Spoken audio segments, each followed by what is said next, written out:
Single women are now requiring men to give them money just to exist in society. Imagine walking into a bar, a restaurant, or even a coffee shop in 2025 and watching groups of women immediately turn their heads the moment a man walks in alone or with friends. Not because they are interested in conversation, not because they want to build anything real. They turn because they see a wallet that still has money in it. They see someone who might buy the next round, cover the tab, hand over a drink, or pay for food they can no longer afford themselves. That moment you just pictured is not rare anymore. It is routine, it is expected, and it is growing louder every single month. What we are witnessing right now is not just dating frustration. It is the open, shameless demand that men must financially sponsor women's presence in public society or face social hostility for daring to exist without paying. And the most brutal part, the very same voices that spent 25 years telling men to stay away, to stop approaching, to stop looking, to stop speaking, are now furious that men finally listened. They spent decades dismantling every incentive for men to provide, protect, and invest. And now they are stunned that the bill has come due and no one is reaching for their credit card. This is the turning point most people still refuse to name out loud. Women are not merely struggling with inflation or housing costs. They are discovering at scale that they were never structurally designed to carry modern society on their own shoulders without male provision, male labor, and male sacrifice. That discovery is producing panic, and panic is producing demands. Demands that single men must now pay a toll simply for appearing in public spaces. Pay in drinks, pay in meals, pay in attention, pay in entertainment, and pay in time, pay in dignity. And if men refuse to pay that toll, the reaction is no longer disappointment. It is anger. It is accusation. It is moral shaming disguised as empowerment. The message is unmistakable. You are allowed to exist in society while only if you open your wallet first. That is not dating. That is taxation without representation. And men are starting to recognize it exactly for what it is. And just remember, if you want tomorrow's video today, hit the join button to get early access to all of my latest uploads. The pattern repeats across cities, across countries, across cultures that were once considered completely different. In the United States, you see women posting viral threads explaining that when they stare at a man in a bar or club, that stare is a green light, a command, a summons. The man is expected to walk over immediately, buy drinks without being asked, keep the conversation alive, laugh at jokes that are not funny, and foot the bill for the entire table without ever suggesting that maybe everyone should pay their own way. If he does not obey that unspoken order quickly enough, he is labeled creepy, weird, socially inept, or worse. The entitlement is no longer hidden behind polite phrasing. It is stated plainly in public forums. In Japan, host clubs that once catered almost exclusively to women spending money on male attention are now seeing record numbers of women attempting to enter regular bars and izakayas expecting men to cover their tabs simply for sitting nearby. In South Korea, the term goblin paid has morphed from internet slang into a casual expectation among certain circles. In Australia, group chats circulate screenshots of women openly complaining that men don't even buy drinks anymore, as if that is a societal failure rather than a rational male response. The same story echoes in the United Kingdom, in Canada, in parts of Western Europe, and increasingly in urban centers across Asia. The playbook is identical. The demand is identical. The shock when men refuse is identical. What makes this moment historically fascinating is how predictable it actually was. For more than 50 years, Western societies told men that their traditional roles were toxic, outdated, oppressive, unnecessary. The provider role was ridiculed. The protector role was criminalized. The husband role was framed as a trap. The father role was turned into a financial liability with no guaranteed authority. Every social, legal, cultural, and economic signal screamed at men to detach, to minimize risk, to protect their resources, to stop investing in a system that punished them for participating. Millions of men absorbed that message, not because they hated women, not because they were bitter, because rational self preservation demanded it. They lowered their expectations. They stopped chasing. They stopped orbiting. They stopped volunteering as walking ATMs. They started building lives that did not revolve around female approval. And they found something they were never told was possible: peace. That peace is what women are colliding with now. Not anger, not revenge, just absence, a quiet, consistent, growing absence. Men are not screaming in the streets. They are not forming angry mobs. They are simply staying home more, traveling with male friends, spending money on hobbies, equipment, training, investments, personal goals. They are eating better food alone than they ever did on dates. They are sleeping better without the stress of constant performance. They are saving more, earning more, building more. And when they do go out, they go out for themselves, not as public entertainment providers. That shift feels like rejection to many women because it is rejection, but not personal rejection. It is systemic rejection of a model that stopped making sense for men long ago. Now the backlash is arriving in predictable stages. First came confusion. Women asked where all the good men went. Then came anger. They accused men of being weak, scared, immature, gay, porn addicted, small minded. Then came bargaining. Dating coaches started telling women to be nicer, to lower standards slightly, to smile more, to cook again. Then came projection. Entire think pieces claimed men were failing society by refusing to marry and have children. Now we are entering the demand stage. The quiet bargaining has hardened into open expectations that men owe women access to resources simply for existing in the same physical space. That is not a return to tradition. That is something far more transactional and far less honest. Tradition at least offered mutual obligations, loyalty, protection, provision, and permanence in exchange for respect, support, femininity, and family building. What is being demanded today offers none of those things in return. It simply demands the provision part while reserving the right to reject everything else. Look at the economics underneath the behavior, and the picture becomes even clearer. Real wages have stagnated or declined for most workers since the early 2000s, when adjusted for true inflation in housing, education, healthcare, food, energy, and insurance. Women entered the workforce en masse, doubling the labor supply, which naturally suppressed wage growth.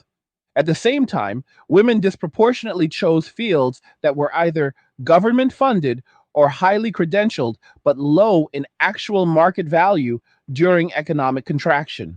Teaching, social work, HR, administrative roles, communications, marketing, event planning, non STEM academia. Many of those fields are now either stagnant or actively shrinking due to automation, budget cuts, and AI displacement. Meanwhile, male dominated fields that survived automation best tend to be trades, logistics, energy, security, defense, specialized engineering, and certain high risk, high reward entrepreneurial paths.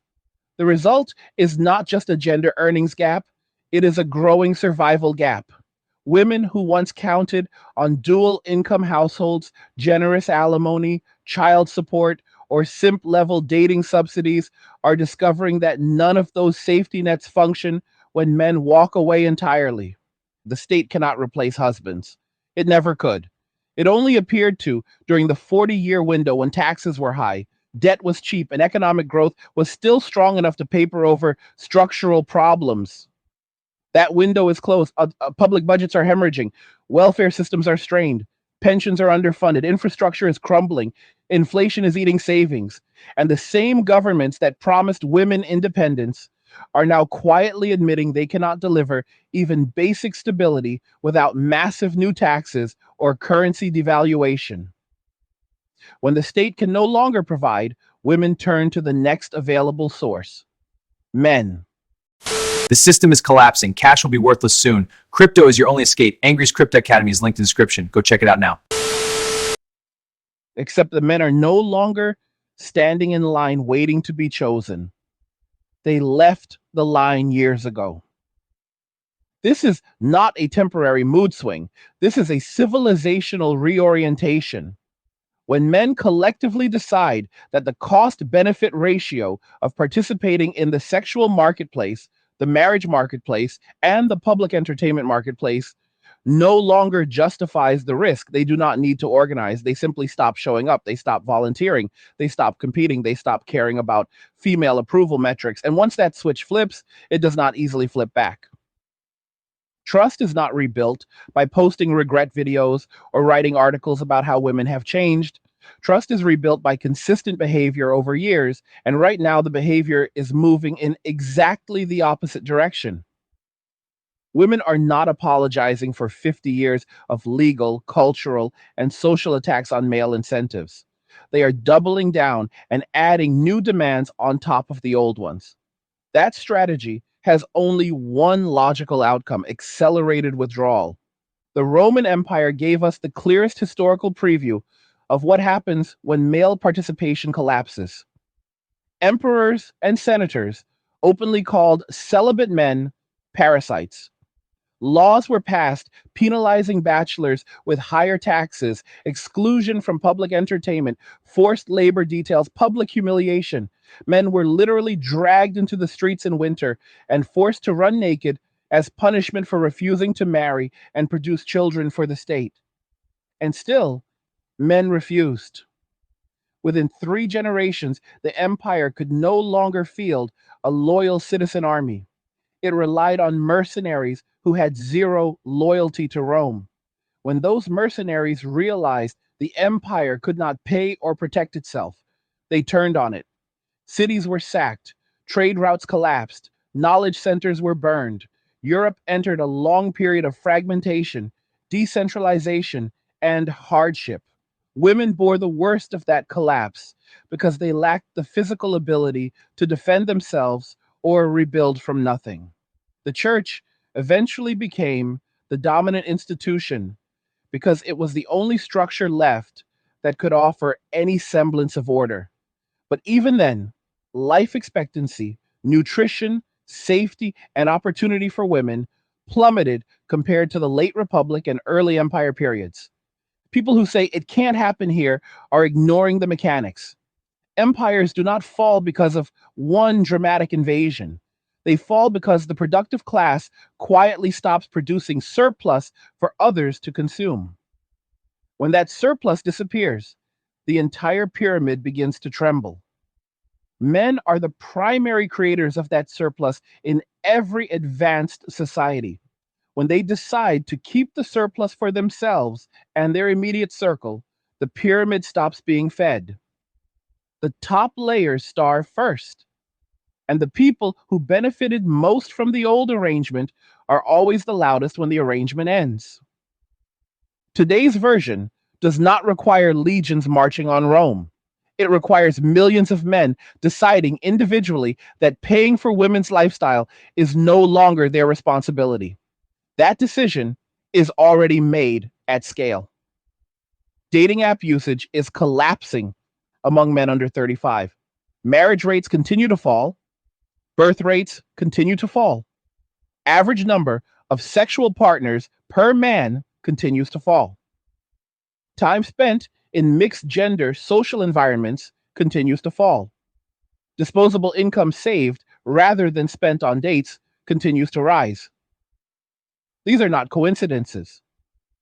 They are the logical result of incentives that were deliberately removed and punishments that were deliberately added.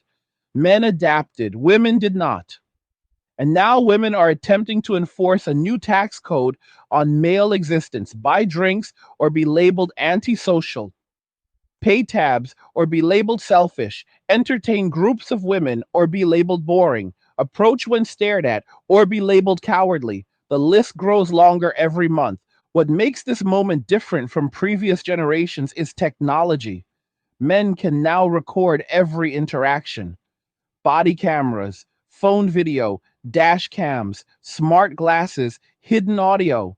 The moment a woman approaches with the expectation of free provision, that moment can be documented and shared instantly with millions. The moment she becomes aggressive because a man refuses to pay, that moment can be documented. The moment she accuses him of being rude for not entertaining her friends, that moment can be documented. The power imbalance that once existed purely in social shaming is evaporating because evidence is now permanent and viral. Women are discovering that demanding free resources from strangers in public is no longer consequence free. That discovery is producing even more panic because the old shame tactics only work when the target cares about public opinion. Most men no longer do.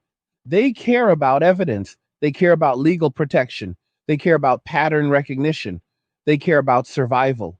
The economic math behind modern female independence was never as solid as the messaging made it appear.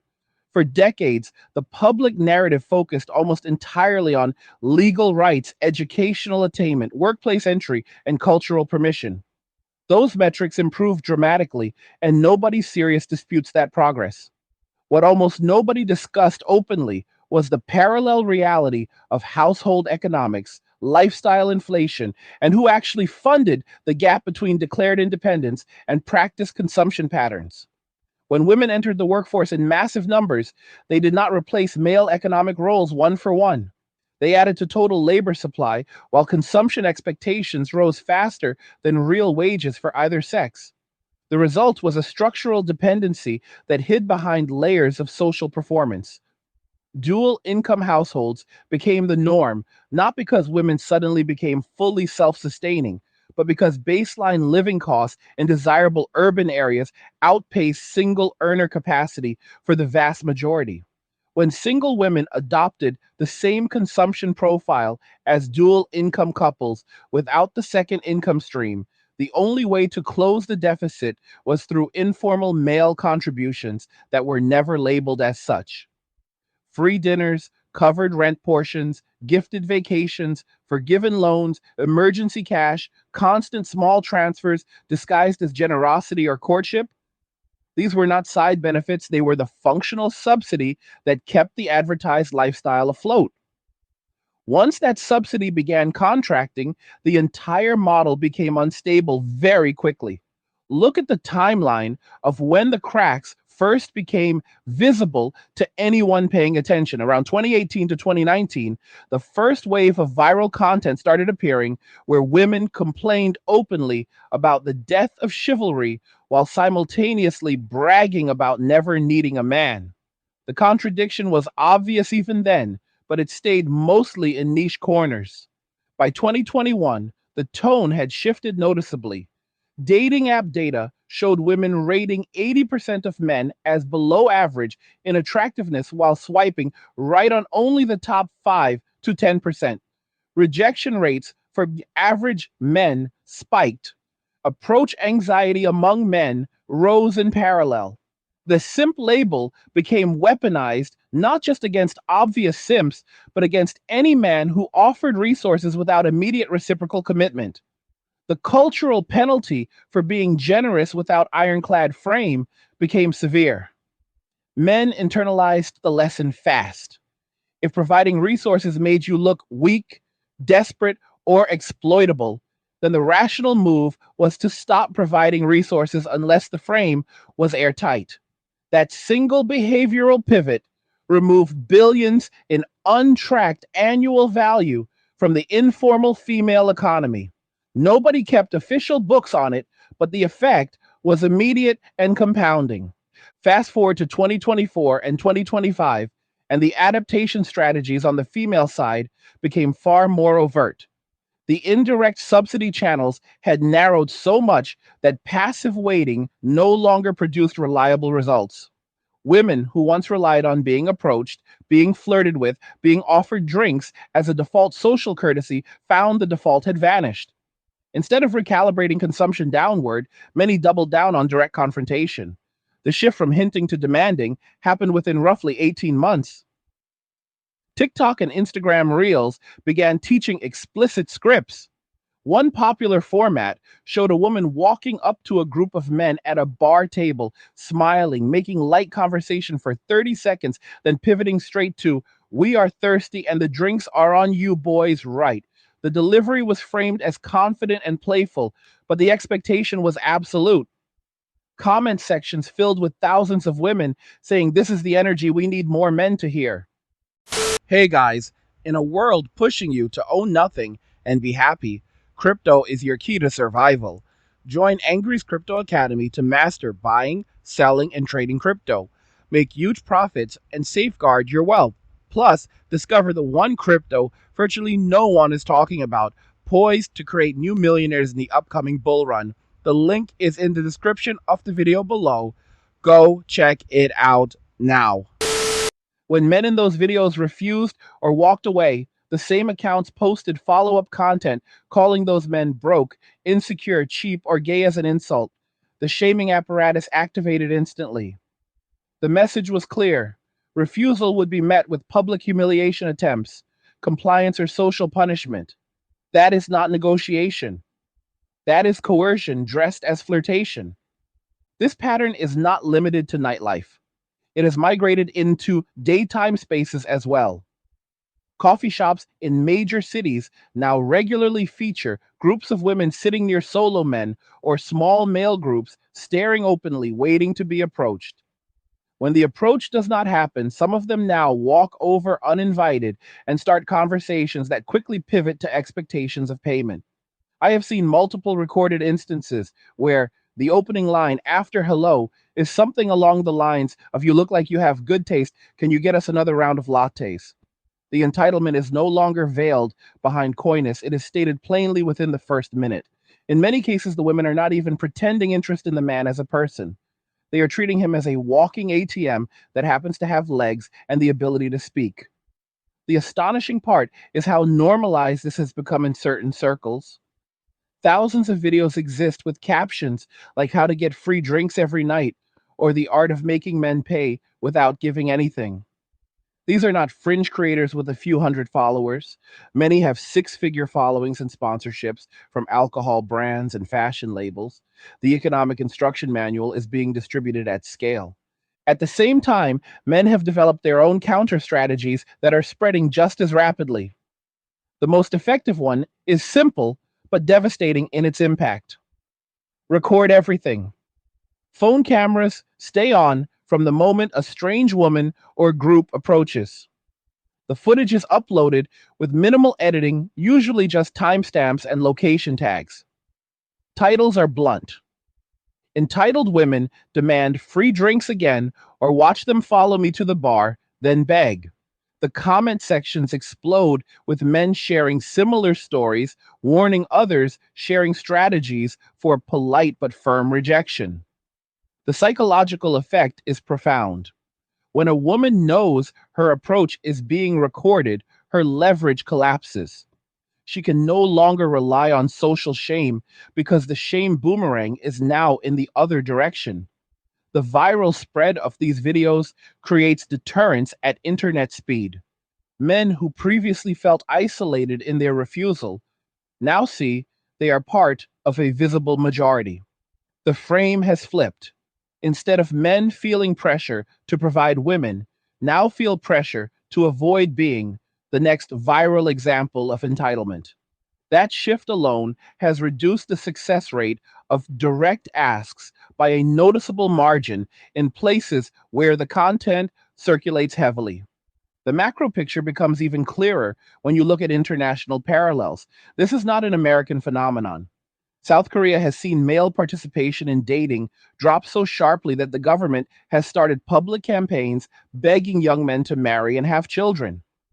Japan has a full decade head start on the trend with herbivore men who opt out of romance entirely. China watched its marriage rate collapse after the one-child policy skewed gender ratios and created massive female hypergamy pressure. In each case, the pattern is identical. When women raise standards faster than men can or will meet them, and when economic conditions remove the ability to sustain those standards through indirect male support, the response is not adaptation downward. It is escalation of demands followed by frustration when those demands are ignored. The frustration then turns toward blaming men for not fulfilling a role they were explicitly told was no longer necessary. The contradiction is glaring, yet it persists because the original programming was so thorough. Historical precedent offers the clearest warning about what happens when societies attempt to force single men to resume provider roles through shame, law, or cultural pressure. Return to late antiquity in the Roman Empire during the 3rd and 4th centuries. Birth rates among citizens had fallen dramatically. Elite men delayed marriage or avoided it altogether, preferring concubines, prostitutes, or childless lifestyles funded by imperial bureaucracy or trade wealth. Emperors, Augustus through Constantine, tried multiple interventions.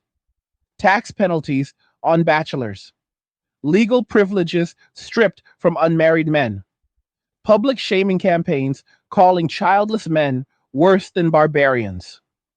In some periods, unmarried men were excluded from certain games and spectacles or forced into humiliating public displays. The measures failed. Men continued opting out. Military recruitment suffered because citizen legions were drawn from married property owners who had skin in the system. When that pool dried up, the empire increasingly relied on mercenaries who had zero loyalty. When the subsidies ran dry, those mercenaries turned on Rome itself. The Western Empire fragmented not because of barbarian invasions alone, but because internal cohesion had already collapsed. Single men had walked away from the social contract long before the gates were breached. The Eastern Empire survived longer, partly because it retained stronger family and community structures, but even there, the trend toward male disengagement accelerated over centuries. The parallel to today is not perfect, but it is uncomfortably close. Modern Western societies have spent 50 years telling men they are optional at best and toxic at worst. Now that the economic model built on their hidden subsidies is failing, the response from many women and institutions is not to rebuild mutual value exchange. It is to demand that men resume subsidizing under threat of social or legal consequences. Calls are growing louder for male-only taxes to fund female-centric programs. Dating apps face pressure to force male users to pay premium features that benefit female users disproportionately. Public campaigns shame men for not dating or marrying. None of it addresses the root.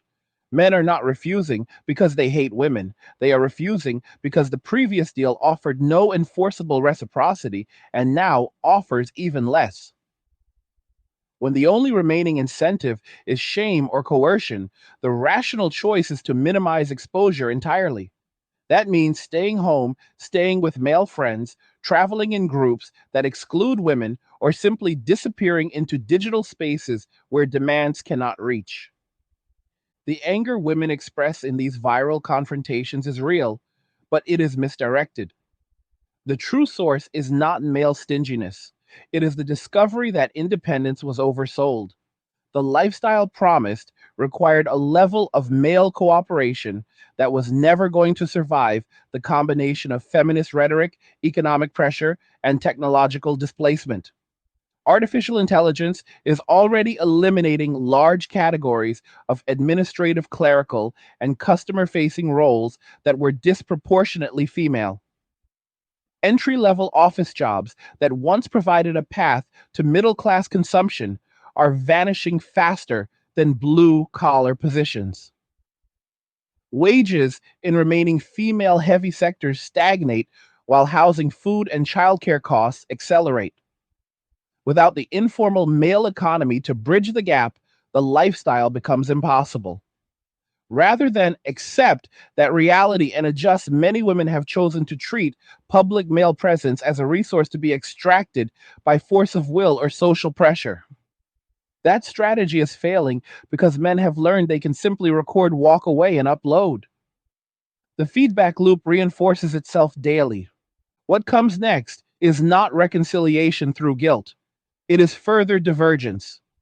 Men will continue building parallel economies that exclude the expectation of subsidy, private social clubs, male only fitness groups, digital communities that share resources among themselves.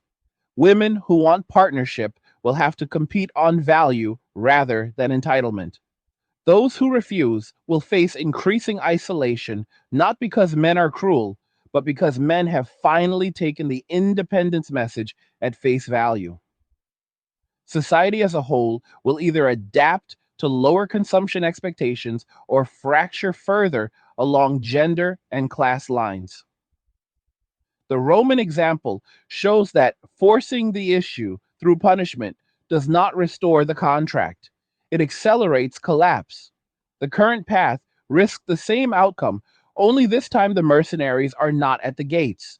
They are already inside the walls, quietly refusing to defend what no longer benefits them.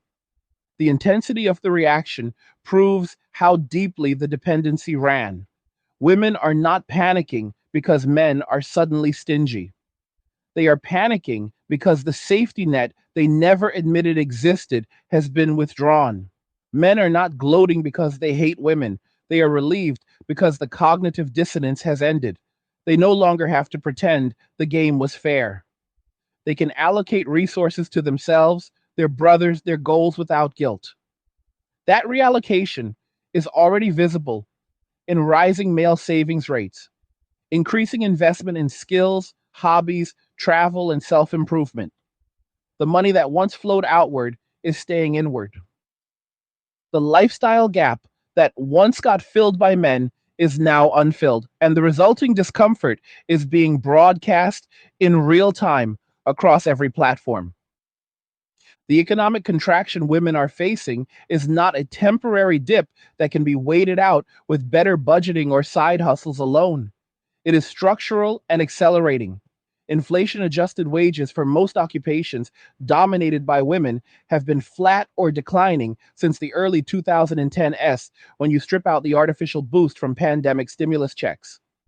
Administrative assistants, HR coordinators, social media managers, retail supervisors, event planners, marketing assistants, customer success reps, teachers in low funded districts, nurses in understaffed public hospitals.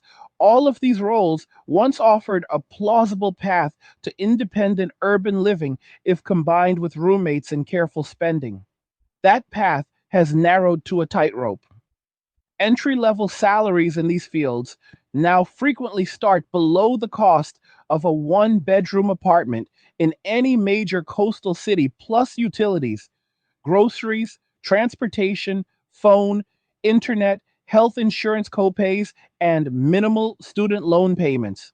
The math does not balance without external support.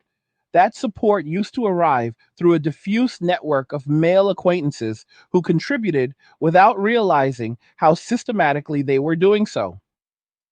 When that network withdrew, the shortfall became impossible to ignore. Women are responding to this shortfall in three main observable ways, each with its own logic and each producing its own set of consequences. The first response is denial combined with louder entitlement. This is the group producing most of the viral content we see. They maintain the lifestyle by increasing pressure on whatever remaining men are still willing to pay.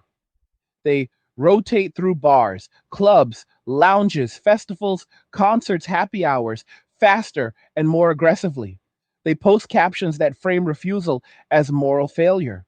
They create tier lists ranking men by generosity rather than character or attractiveness.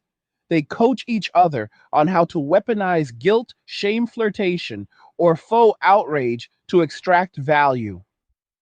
This strategy works in the short term on the small percentage of men who still operate under old social programming or who simply dislike confrontation. But every successful extraction raises the bar for the next one. Men who pay once become marked as reliable payers and are targeted repeatedly. The workload increases, the resentment builds, the burnout accelerates. Eventually, Even the most compliant men start setting hard boundaries or disappear from those venues entirely. The pool shrinks. The remaining women in this category then face diminishing returns and respond by escalating the aggression, which only shrinks the pool faster. It is a classic negative feedback loop that ends in exhaustion. The second response is partial adaptation through downgrading. This group is quieter because downgrading does not generate viral outrage. They move to smaller apartments in less desirable neighborhoods. They take on roommates well into their 30s. They cut back on dining out vacations, new clothes, beauty treatments. They accept lower status jobs or multiple part time gigs to keep cash flowing. They delay major purchases like cars, homes, weddings, children. Some return to family homes in lower cost areas after swearing they would never do so. This adaptation preserves baseline survival but erases the aspirational middle class lifestyle that was the cultural benchmark for the last 20 years. The psychological toll is significant. Women raised on messages of endless upward mobility now confront visible downward mobility. Social media becomes a painful mirror because everyone else appears to be winning while they are retreating. Comparison turns toxic. Bitterness grows toward men who are perceived as hoarding resources that could have prevented the retreat. Even in this group, the narrative often circles back to blaming male withdrawal rather than acknowledging that the lifestyle was never sustainably self funded. The third response is the smallest but the most strategically important. This is the minority of women who have recalibrated expectations upward toward genuine interdependence rather than unilateral provision. They openly state that they want a partner who adds value because they themselves add value. They emphasize mutual support, shared goals, complementary strengths. They reject the transactional model on both sides. They avoid nightlife venues where the drink begging dynamic dominates. They build social circles around hobbies, interests, fitness, travel, professional networks instead of alcohol fueled consumption. They date deliberately rather than reactively. They are willing to accept slower relationship progression in exchange for higher quality connections. This group is growing, but slowly because it requires admitting that the independence narrative was oversold and that mutual reliance is not weakness. The women who make this shift tend to find partners faster once they enter male spaces that value reciprocity. They become the exception that proves the rule. Their success highlights how much of the broader crisis stems from mismatched expectations rather than some inherent male defect. Meanwhile, men are not merely refusing to pay, they are redirecting resources at a scale that is starting to register in broader economic indicators. Male savings rates have climbed steadily since 2022, particularly among men under 40. Investment in index funds, brokerage accounts, crypto real estate side businesses, personal training certifications, coding boot camps, language courses, motorcycle collections, car modifications, home gym equipment, luxury, watches, high end audio gear. All of these categories show disproportionate male spending growth. The money that once leaked outward through casual generosity is now being converted into assets, skills, experiences, and status markers that benefit the man directly. This is not miserliness. It is rational capital allocation in response to changed incentives. When providing resources to women reliably produce negative or neutral returns, the logical move was to invest in self improvement and self sufficiency instead. The compounding effect is visible in rising male physical fitness levels, higher educational attainment among men.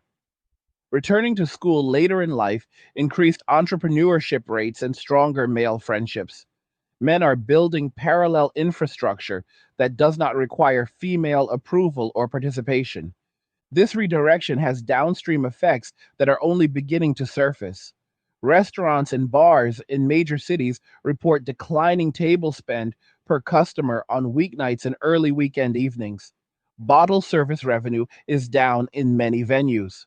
High end cocktail lounges that once relied on groups of men flexing for groups of women now see more all male tables or mixed groups where everyone pays their share. Nightlife promoters complain about softer bottle sales and lower door revenue because the party dynamic has shifted. The men who used to arrive ready to spend lavishly to impress are staying home playing video games, working on side projects, lifting weights, or traveling in male only groups to places where the cost of living is lower and the social pressure is absent. The hospitality industry is quietly adjusting. Some venues have introduced women only nights or ladies drink free promotions to keep seats filled. Others have pivoted toward events that attract older, wealthier crowds, less influenced by current gender dynamics. The economic footprint of male subsidy withdrawal is measurable, even if mainstream outlets rarely frame it that way. Demographic signals are equally telling. Marriage rates continue to fall. First marriage age keeps rising. Birth rates in developed countries are now below replacement in every region except parts of Africa and the Middle East. The share of men aged 25 to 34 who have never cohabited or married has reached historic highs. Cohabitation without marriage is increasing, but even that is declining among younger cohorts. The pattern suggests not just delay, but permanent opt out for a growing percentage. Governments have noticed. South Korea offers cash bonuses for marriage and childbirth. Hungary provides lifetime tax exemptions for women with 4 or more children. Italy experiments with baby bonuses tied to paternal income. Japan funds matchmaking events and subsidizes dating apps. None of these interventions have reversed the trend meaningfully because they address symptoms rather than causes. Offering money to form families does not fix the underlying trust deficit or the realization that the previous social contract was one sided. Trust is the core casualty. Men no longer trust that investments in women will be reciprocated over time. Women no longer trust that men will provide reliably without resentment. Both sides have data to support their distrust. Viral videos of drink demands reinforce male wariness. Viral videos of men walking away mid conversation reinforce female anger. Each piece of content feeds the other side's narrative. The middle ground shrinks. Neutral observers become rarer. Polarization accelerates. What started as economic misalignment has become a full cultural schism. The Roman parallel returns here with added force. Late empire authorities did not fail because they lacked laws or propaganda. They failed because they tried to compel participation in a system that no longer delivered proportional benefits to the participants. Single men were not refusing out of spite. They were refusing because the empire offered them risk without reward obligation, without ownership danger, without status.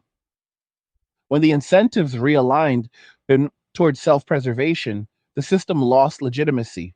Modern Western societies face a similar legitimacy crisis among men.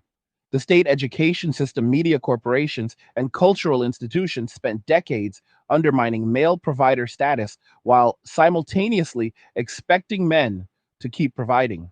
When men called the bluff, the expectation did not magically restore itself, it evaporated.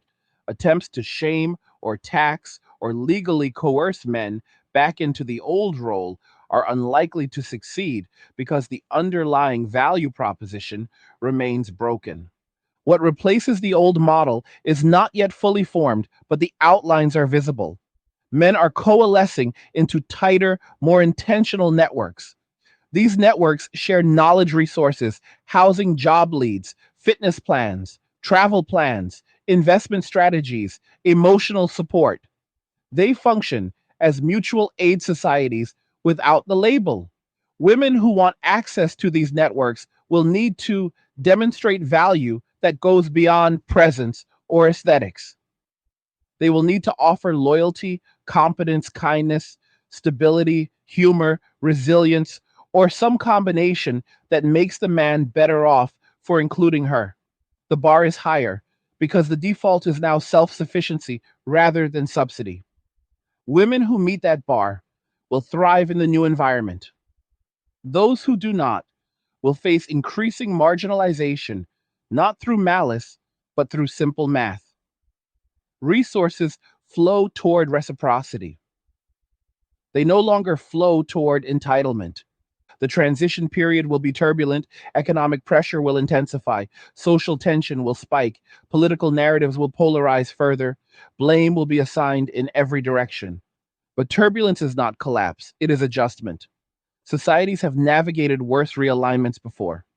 The key difference this time is technology. Digital tools allow men to coordinate opt out at scale and speed never before possible. They allow women to broadcast demands to millions instantly.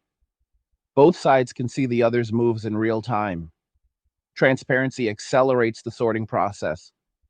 People self select into compatible pools faster. The incompatible pools shrink and harden. Eventually, new equilibria form. They will not look like the 1950s or the 2010s. They will reflect the realities of 2026 onward. The question is not whether change will happen. Change is already happening. The question is how much unnecessary destruction occurs during the transition. Destruction is minimized when both sides accept reality rather than fight it. Reality is that unilateral provision is over. Reality is that interdependence requires mutual value exchange. Reality is that shame and coercion do not create loyalty. Reality is that men will not return to a role they were told was obsolete unless the role is rebuilt on honest terms. Accepting those realities opens the door to pragmatic solutions. Denying them keeps the door locked and the pressure building. The anger you see online is the sound of that pressure escaping. It will continue until enough people on both sides decide the old game is truly finished and start playing a new one. Until then, the videos, the arguments, the viral confrontations will keep coming. Each one is a data point in a larger experiment testing how long a society can run on borrowed goodwill before the bill arrives. The shift away from subsidized lifestyles is producing ripple effects that reach far beyond Aubin's individual dating interactions and weekend nightlife. Entire categories of consumer spending that once depended heavily on male funded female participation are contracting in ways that businesses can no longer ignore. High-end fashion retailers targeting women in their 20s and early 30s have reported softer same-store sales in flagship urban locations since late 2023. The explanation given in earnings calls is usually inflation or cautious consumer sentiment. Behind closed doors, industry analysts point to something more specific. Fewer women are buying outfits designed to stand out in bars, clubs, and upscale restaurants because those venues no longer reliably deliver the social return on investment. When the primary purpose of a $300 dress or $400 pair of heels was to attract male attention that translated into free drinks, free meals, free entry, free rides, and free validation, the purchase made economic sense.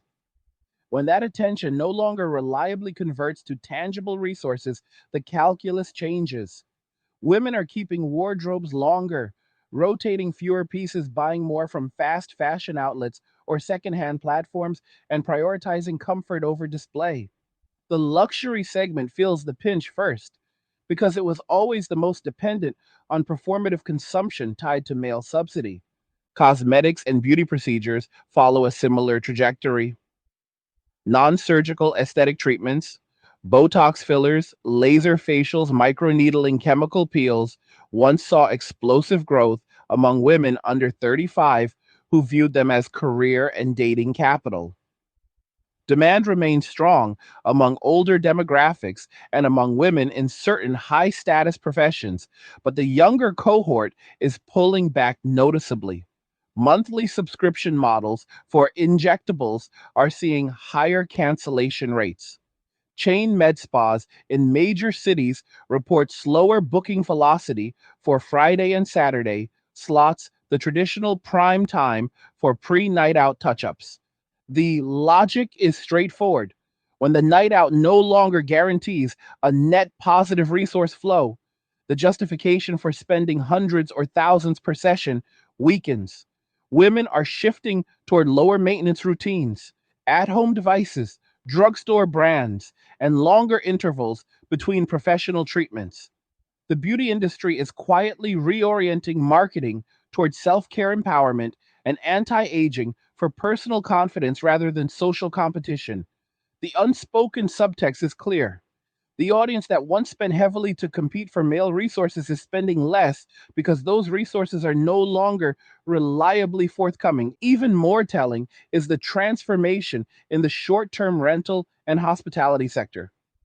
Airbnb and similar platforms in party heavy cities like Miami, Austin, Nashville, Las Vegas, and New Orleans have seen a measurable drop in bookings from all female groups aged 21 to 32.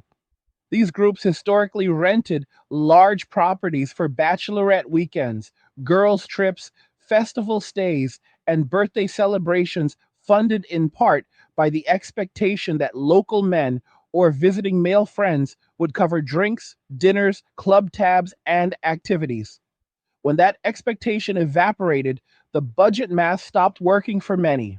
Properties that once booked solid for Thursday to Sunday stays now sit empty longer or drop rates. Hosts in these markets report that all male groups and mixed professional groups are filling some of the gap, but the high spend, all female party dynamic that defined the post 2015 boom is visibly weaker. Hotels with rooftop bars and pool clubs tell a similar story.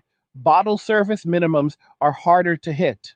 VIP sections stay emptier on peak nights. The revenue model that assumed groups of women would attract groups of spending men is recalibrating downward. Fitness and wellness spaces reveal another layer. Boutique studios spin classes, Pilates, reformer, bar, hot yoga, once marketed heavily toward women seeking the look that attracts high value men, are seeing membership churn increase among the 20 to 35 demographic. The cell was always dual purpose fitness for health and fitness for aesthetics that opens doors to better dating options. When dating options yield lower returns, the motivation to maintain expensive memberships drops. Many women keep basic gym access but cancel the premium boutique packages that cost $200 to $400 monthly. Personal training sessions, once justified as dating prep, are being cut back. Men, on the other hand, are increasing spending on strength training, powerlifting, CrossFit combat sports, jiu-jitsu boxing, and functional fitness facilities. The divergence is visible in studio demographics. Classes that were once 80% female are now closer to 60-40 or even 50-50 in some locations. The men showing up are training for themselves for competition for brotherhood, not for appeal to women who may or may not reciprocate value. Dating apps themselves are feeling the economic aftershocks. Revenue growth has slowed across the major platforms. User engagement metrics show men spending less time and less money on premium features. Women maintain high activity, but conversion to paid tiers is down, particularly among women who previously relied on free or low cost access to high volumes of male attention. The apps were built on a model where men paid disproportionately to access women who used the platform for free or near free. As men reduce spending, the platforms lose the subsidy that kept female participation high. Some apps have responded by introducing new female paid tiers or by gating certain features behind higher costs for everyone. Others have experimented with credit systems that reward women for engagement while charging men more heavily. None of these fixes have reversed the trend because the underlying issue is not pricing. It is confidence that the platform still delivers reliable value to men. When men conclude that swiping costs more than it returns in real world outcomes, they log off or limit usage to minimal levels. The apps become ghost towns for average users and playgrounds for the top tier only. Education and credentialing patterns are shifting in response as well. Women continue to earn more bachelor's, master's, and doctoral degrees than men, but enrollment growth has flattened or reversed in many fields that once promised high earnings with minimal risk. Humanities communications, psychology, sociology, gender studies, education, early childhood development. These majors saw explosive growth when the narrative was that credentials alone guaranteed independence. Now that the job market rewards technical, quantitative, and hands on skills more aggressively, women are pivoting toward nursing, accounting, data, analysis, supply chain management, cybersecurity, and certain allied health fields at higher rates. The pivot is pragmatic, but it reflects a belated recognition that the soft skill, white collar office lifestyle sold in the 2000s and 2010s was never going to scale to the lifestyle expectations created by social media and urban cost of living. Men have been making the same pivot for longer and faster, which widens the earnings gap in the most desirable age brackets. Housing markets tell perhaps the starkest story.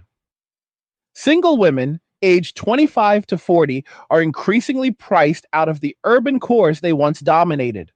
Condo and apartment buildings in desirable neighborhoods that were 60 to 70% female occupied in the late 2010s are now closer to 50-50 or even male majority in some buildings. Women are either staying with family, moving to suburbs, taking roommates far longer than planned, or relocating to lower cost cities entirely. The women who remain in high cost areas are often receiving parental support, sibling support, or continued support from ex partners. The myth of the fully independent urban career woman is being replaced by a more honest picture of extended dependence, whether on family or on the state, through subsidized housing programs. Men, on the other hand, are buying property at higher rates, leveraging dual incomes less often, and prioritizing homes that serve their own goals: workshops, garages, home offices, gym spaces, rather than properties optimized for family formation or female approval. Childcare and family planning decisions reflect the same economic realism.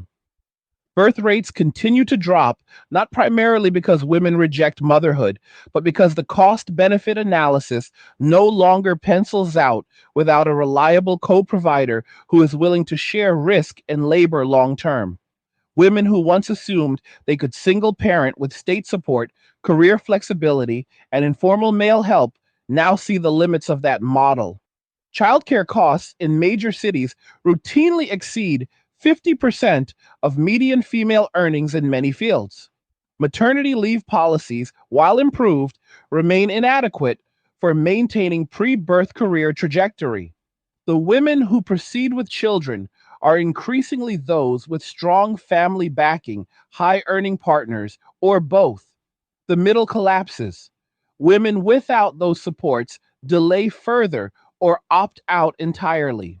Men facing the same math increasingly view fatherhood as a high risk endeavor with limited upside unless the partnership is rock solid. The result is fewer births, fewer marriages, fewer stable households, and a demographic trajectory that alarms policymakers across the political spectrum. Political responses are emerging, but they remain mismatched to the root causes. Proposals to expand welfare transfers target female poverty without addressing why that poverty is rising so quickly among young women who were promised independence. Calls for paid family and leave universal childcare Free college tuition and student debt forgiveness aim to ease burdens, but do little to restore the incentive structure for mutual cooperation between sexes. Some voices advocate direct incentives for marriage and childbirth, ranging from tax credits to cash payments. Others push for cultural campaigns celebrating traditional roles. Still others suggest punitive measures against single men, ranging from higher taxes to restrictions on certain social benefits. None of these approaches have produced meaningful course correction because they treat symptoms while ignoring the fundamental breakdown in trust and reciprocity. The path forward requires acknowledging what has already changed rather than attempting to rewind to a previous state. Men have internalized self sufficiency as the default. Women face a choice between genuine interdependence or continued attempts at unilateral extraction. The longer the second path is pursued, the narrower the window for the first. Societies that adapt by fostering environments where value flows both ways will stabilize faster. Those that double down on coercion, shame, and entitlement will see accelerating disengagement and eventual institutional strain. The videos capturing confrontations in bars and clubs are not the disease, they are the fever. The fever indicates an immune response to a long ignored imbalance. Treating the symptom by censoring videos, shaming men, or regulating speech will only suppress the signal while the underlying condition worsens. The healthy response is to let the fever run its course while addressing the infection. That means rebuilding social norms around mutual respect, mutual contribution, and enforceable reciprocity rather than one sided provision masked as empowerment. Until that rebuilding happens, the divergence will continue. Men will invest in themselves, their networks, their futures. Women will sort into those who adapt to the new reality and those who fight it. The economy will adjust downward in sectors built on subsidized consumption. Demographics will shift toward lower fertility and higher singlehood. Institutions will scramble for solutions that preserve the status quo. And the internet will keep documenting every clash along the way. The era of hidden male subsidies quietly sustaining female lifestyles is over. What replaces it will be determined by who accepts that fact first and who builds most effectively on the other side of it. The transition is messy, the outcome is not yet written, but the direction is unmistakable. Resources follow value. When value is no longer assumed to flow one way, the flow reverses. And once reversed, it rarely returns to the old pattern without a fundamental renegotiation of terms. The demographic fallout from this economic and behavioral realignment is only now entering its most visible phase. Across the developed world, the percentage of women aged 25 to 34 who live alone has begun to plateau, and in some urban centers, actually decline for the first time in 20 years. Census data revisions released in late 2025 showed that the long predicted surge in single female headed households stalled around 2023 and has trended sideways or downward since. The reason is not a sudden return to traditional coupling. It is that many women who previously maintained solo urban apartments have quietly exited those arrangements. Some returned to parental homes, others consolidated into multi female roommate situations that resemble college dorms more than independent adult living. A smaller but growing number have entered cohabitation arrangements that are explicitly short term and low commitment, designed to split rent without triggering any long term expectations on either side. These arrangements are often documented with formal roommate contracts that outline financial responsibilities down to the penny, leaving no room for assumptions about who covers what. The shift signals a pragmatic retreat from the myth of effortless solo independence when the numbers no longer support it. Men in the same age bracket show the opposite pattern. Solo male occupancy in urban apartments and small homes has risen steadily.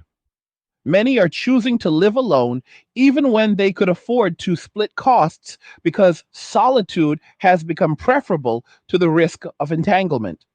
The decision is reinforced by the growing availability of compact, efficient living spaces tailored to single occupants.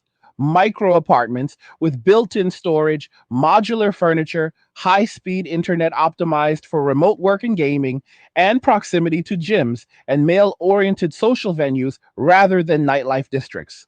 Developers in cities like Austin, Denver, Raleigh, Charlotte, Phoenix, and even parts of the Northeast Corridor have pivoted marketing toward this demographic, emphasizing privacy, low maintenance design, and features that support self directed lifestyles. The buildings fill faster than projected. The female demographic that once drove demand for larger units with open kitchens and Instagram friendly aesthetics has retreated, leaving developers to chase the more reliable male renter who values function over display. This housing divergence feeds into broader wealth accumulation patterns. Men under 40 are accumulating net worth at rates that are beginning to outpace women in the same cohort, even when controlling for education level and occupation. The gap is not yet dramatic, but the trajectory is clear. Male 401k and IRA contribution rates have climbed year over year since 2022, driven by higher savings discipline and lower discretionary spending on social consumption. Women in comparable roles show flatter contribution curves, partly because a larger share of disposable income still flows toward maintaining appearance, social positioning, and baseline lifestyle costs that were inflated during the subsidy era. When those costs cannot be offset by external contributions, the savings rate suffers. The result is a slow but compounding divergence in retirement readiness, homeownership potential, and financial independence timelines. Women who once expected to reach parity or surpass men through credential accumulation now face longer runways to the same milestones unless they radically adjust consumption or secure a high earning partner early. Corporate workplaces are starting to reflect this divergence in subtle but measurable ways. Human resources departments report higher voluntary turnover among women in their late 20s and early 30s who cite cost of living pressures and lack of work life balance as primary reasons for leaving. Exit interviews rarely mention men directly, but the subtext is consistent. The job alone is not enough to sustain the lifestyle once supported by informal male resources. Many of these women move to remote or hybrid roles in lower cost areas, accept positions with public sector stability over private sector upside, or step back into family supported arrangements. Men in the same age range show lower voluntary turnover and higher rates of job hopping for salary increases. They are more willing to relocate for better offers, work longer hours when compensation justifies it, and invest personal time in skill building that directly increases earning power. The pattern reinforces itself. Higher male earnings lead to faster wealth building, which further reduces willingness to subsidize others, which tightens the economic pressure on women, which accelerates female adaptation or retreat.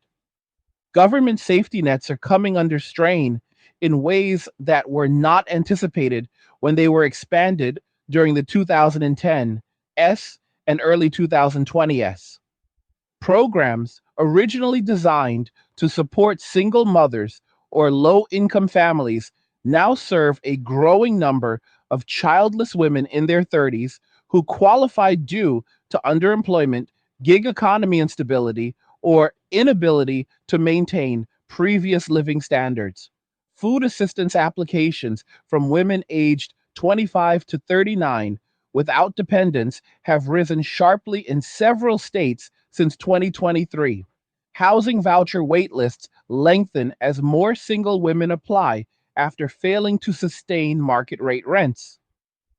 Mental health service demand spikes among this group, with presenting complaints centered on anxiety, financial stress, social isolation, and a pervasive sense of betrayal by the system that promised self sufficiency.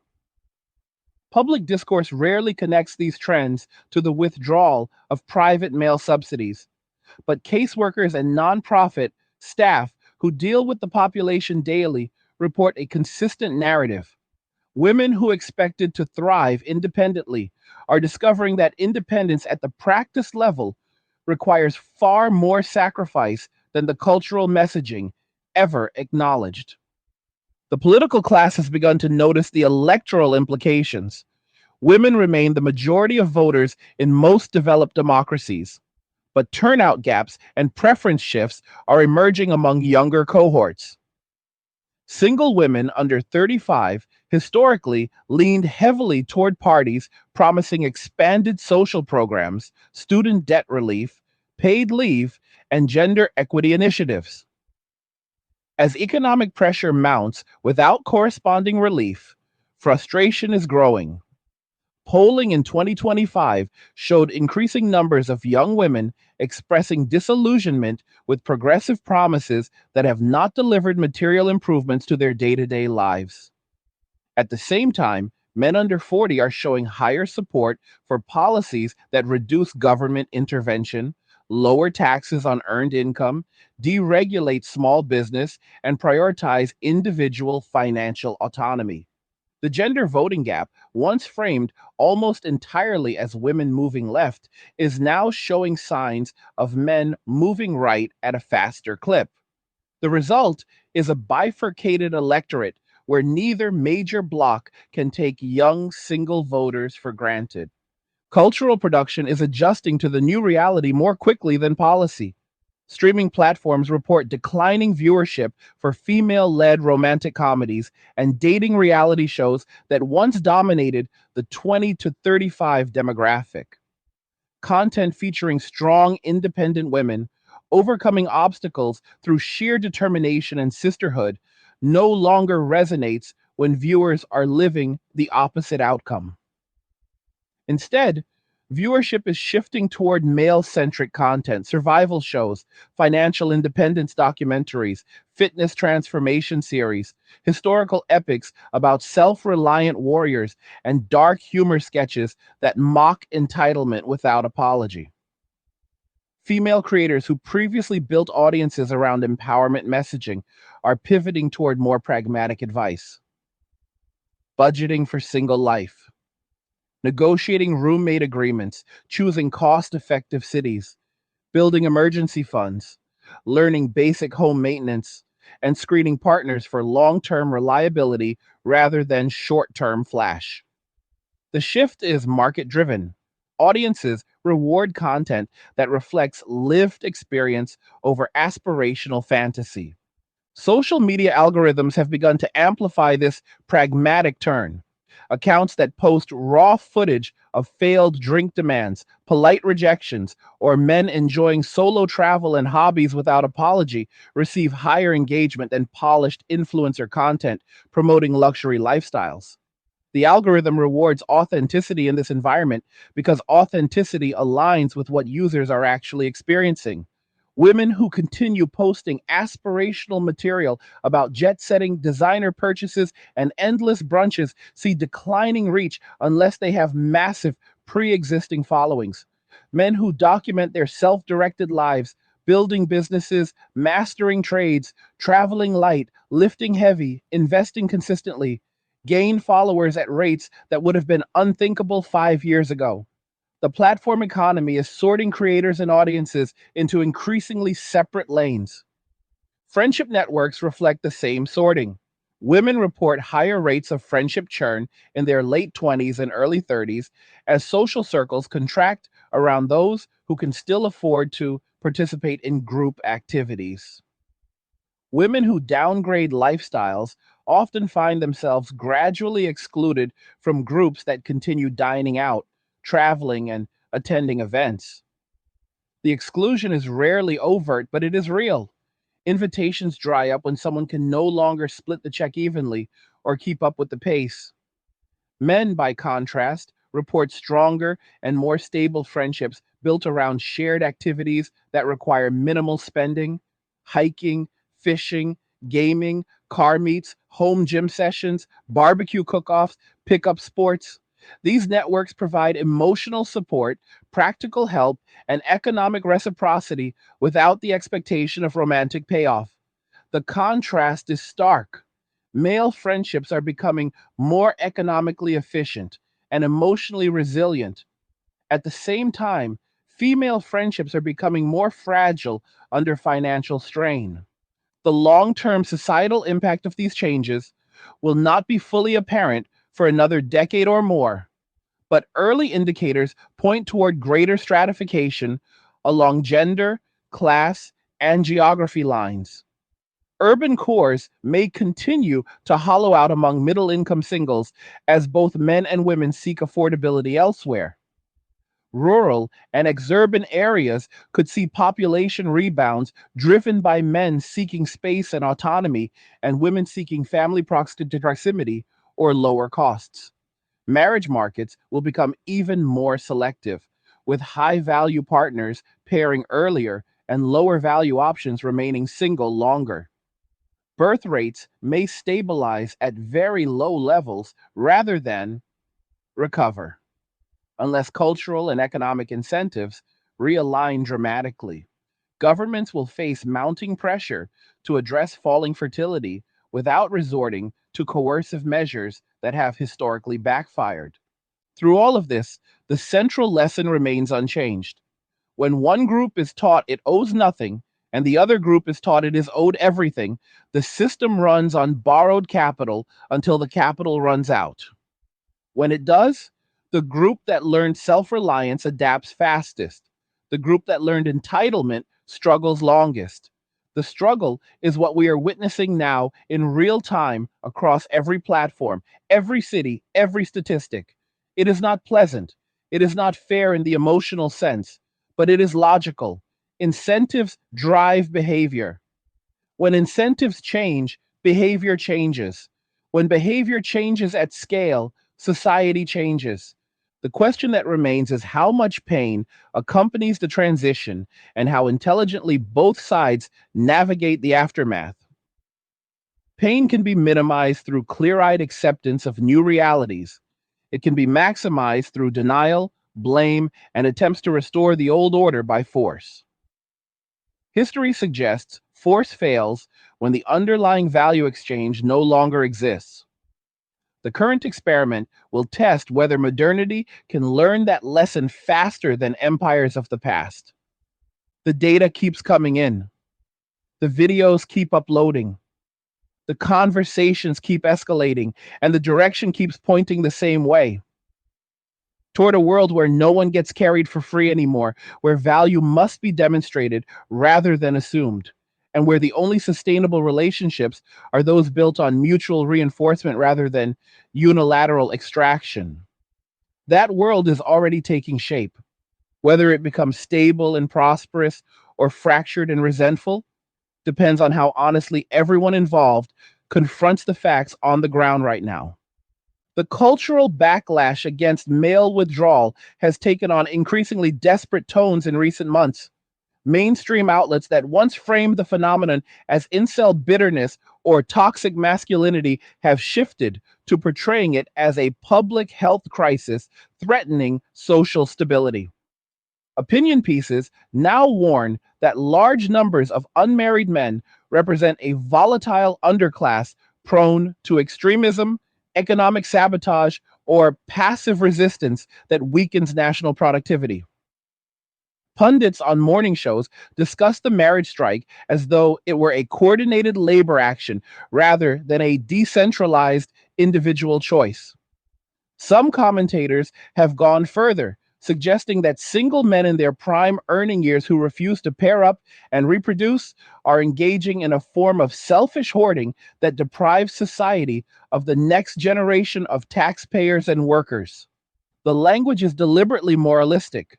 Terms like duty, responsibility, and contribution to the common good are deployed without irony, even though The same outlet spent years insisting that traditional male roles were oppressive constructs to be dismantled. This pivot in framing reveals a deeper anxiety. When the provider role was optional when denigrated, it could be safely mocked. When the same role becomes indispensable to maintaining consumption levels, demographic balance, and fiscal solvency, the mockery stops and the guilt campaign begins. The contradiction is rarely acknowledged because acknowledging it would require admitting that the independence sold to women was always conditional on continued male cooperation. Instead, the narrative reframes male opt out as betrayal rather than logical self preservation. Articles appear with headlines asking where all the good men have gone, as though the men who once paid for dates, covered tabs, and shouldered disproportionate financial risk simply vanished due to character failure instead of responding to changed incentives and explicit cultural rejection. Corporate diversity initiatives have quietly adjusted their language in response. Training modules that once emphasized checking male privilege now include sections on inclusive leadership that subtly encourage men to re engage socially without demanding resources in return. Employee resource groups for women increasingly host mixed gender networking events framed around professional development rather than social consumption. The subtext is clear. When informal male support dries up outside the office, companies attempt to recreate it inside the office under controlled conditions where professional norms can enforce participation. Attendance is tracked. Participation is noted in performance reviews. The pressure is soft but persistent. Men who consistently decline these events without a compelling excuse find their promotion timelines lengthened and their team player scores downgraded. The corporate environment becomes another arena where the expectation of male subsidy reemerges under the guise of equity and collaboration. Universities are witnessing parallel shifts. Campus dating culture has largely collapsed among undergraduates. Freshman orientation sessions now include mandatory workshops on consent, bystander intervention, and healthy relationships that devote significant time to warning men against behaviors once considered normal courtship. The effect is predictable. Approach rates plummet. Mixed gender social events become sparsely attended by men unless alcohol is heavily subsidized or the event is tied to academic credit. Women who once expected casual male attention on campus now report feeling invisible unless they belong to highly visible sororities or athletic programs. Enrollment in gender studies and related fields continues to decline as the promised career paths fail to materialize in sufficient numbers. Administrators respond by expanding mental health services and launching initiatives to foster belonging, but the core issue remains unaddressed. Young men are not avoiding women because they are afraid of false accusations alone. They are avoiding women because the perceived cost benefit ratio no longer justifies the effort. High schools show early signs of the same divergence. Teenage boys are spending more time in organized sports, esports, coding clubs, robotics teams, and trade skills programs, while teenage girls maintain higher participation in social media driven activities, performing arts, and volunteer organizations that emphasize emotional labor and community service. The split is not absolute, but it is measurable. Guidance counselors report that boys are more likely to express interest in careers involving hands on work, technical fields, entrepreneurship, or military service, while girls cluster toward helping professions, communications, and creative industries. The divergence begins earlier than previous generations because the cultural messaging starts earlier. Boys absorb the message that they must provide value to be valued. Girls absorb the message that their value is inherent and should be recognized without condition. When those messages collide in adulthood, the collision produces friction that is now visible even in secondary education. Religious communities offer one of the few remaining spaces where traditional pairing still occurs at higher rates. Congregations that maintain clear gender roles, emphasize family formation, and provide social enforcement of mutual obligations continue to see younger members marry and have children at levels far above the national average. These communities are growing in membership not because of aggressive proselytizing, but because they offer a functional alternative to the secular dating market. Young men and women who enter these spaces find partners who share the same framework around provision, domestic roles, and long term commitment. The arrangement is not perfect and it is not universal, but it demonstrates that cultural models built on reciprocity can still produce stable pairings when the surrounding society no longer does. Secular society responds to this trend with suspicion, often labeling such groups as regressive or cult like. Yet the demographic results speak for themselves. Immigrant communities from cultures that retained stronger family structures show similar resilience.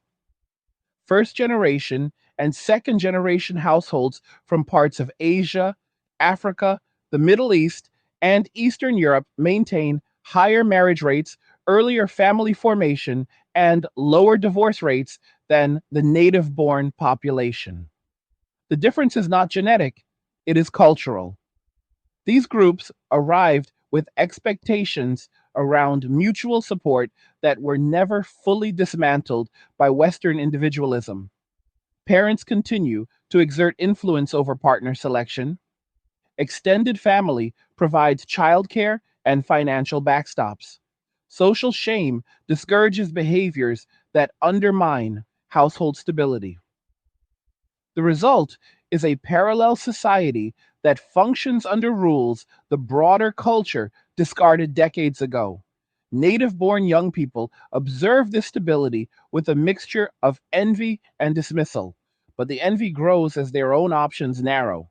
The gig economy and creator economy have become primary escape routes for men who want to retain earnings without triggering subsidy expectations. Platforms that reward individual output, freelance coding, graphic design, content creation, drop shipping, affiliate marketing, stock photography, 3D modeling, audio engineering see disproportionate male participation in the under 40 cohort.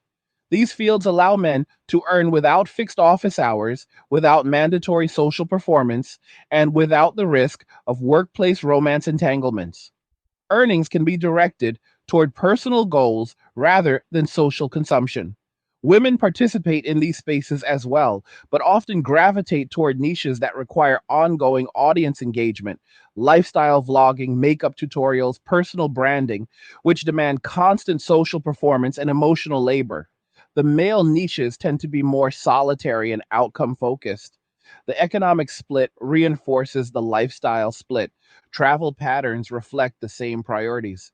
Men are increasingly booking solo trips, group trips with male friends, or adventure travel focused on physical challenges rather than leisure consumption.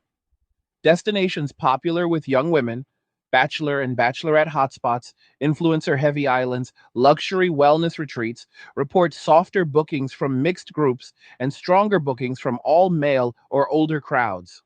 Budget airlines add more routes to rugged outdoor locations while cutting service to party centric islands. The shift is subtle but cumulative. When men control their own travel budgets, they choose experiences that build skills, fitness, and camaraderie over experiences designed to attract or impress women. The legal system is beginning to feel the downstream pressure. Family courts in multiple jurisdictions report rising caseloads involving cohabitation disputes where no marriage occurred, but one party claims financial entanglement based on informal contributions. Men are preemptively documenting every transfer, every shared expense, every verbal agreement to protect against future claims. Prenuptial and cohabitation agreements are being drafted earlier and with more detailed language.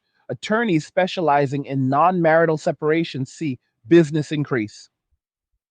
The fear of being trapped in a de facto provider role without legal protections drives behavior that would have seemed paranoid a decade ago. Courts are forced to adjudicate cases where the expectation of subsidy was never formalized but was assumed by one side. The rulings often favor strict evidence over implied obligation, which further discourages informal generosity. Media consumption habits diverge along predictable lines. Men gravitate toward long form podcasts, technical tutorials, financial independence channels, history documentaries, and competitive gaming streams. Women maintain higher engagement with short form video platforms, reality television, celebrity gossip, and emotional storytelling content. The split is not total, but the overlap shrinks yearly. Algorithms reinforce the divide by serving each audience more of what keeps them watching. Cross exposure decreases. Mutual understanding erodes. What one side sees as rational self preservation, the other sees as selfish abandonment. The gap widens with every recommendation. The intensity of online discourse reflects this growing incomprehension. Forums, once dedicated to dating advice, now host extended threads dissecting the economics of modern relationships with spreadsheet level precision. Men calculate the lifetime cost of traditional courtship versus self directed living.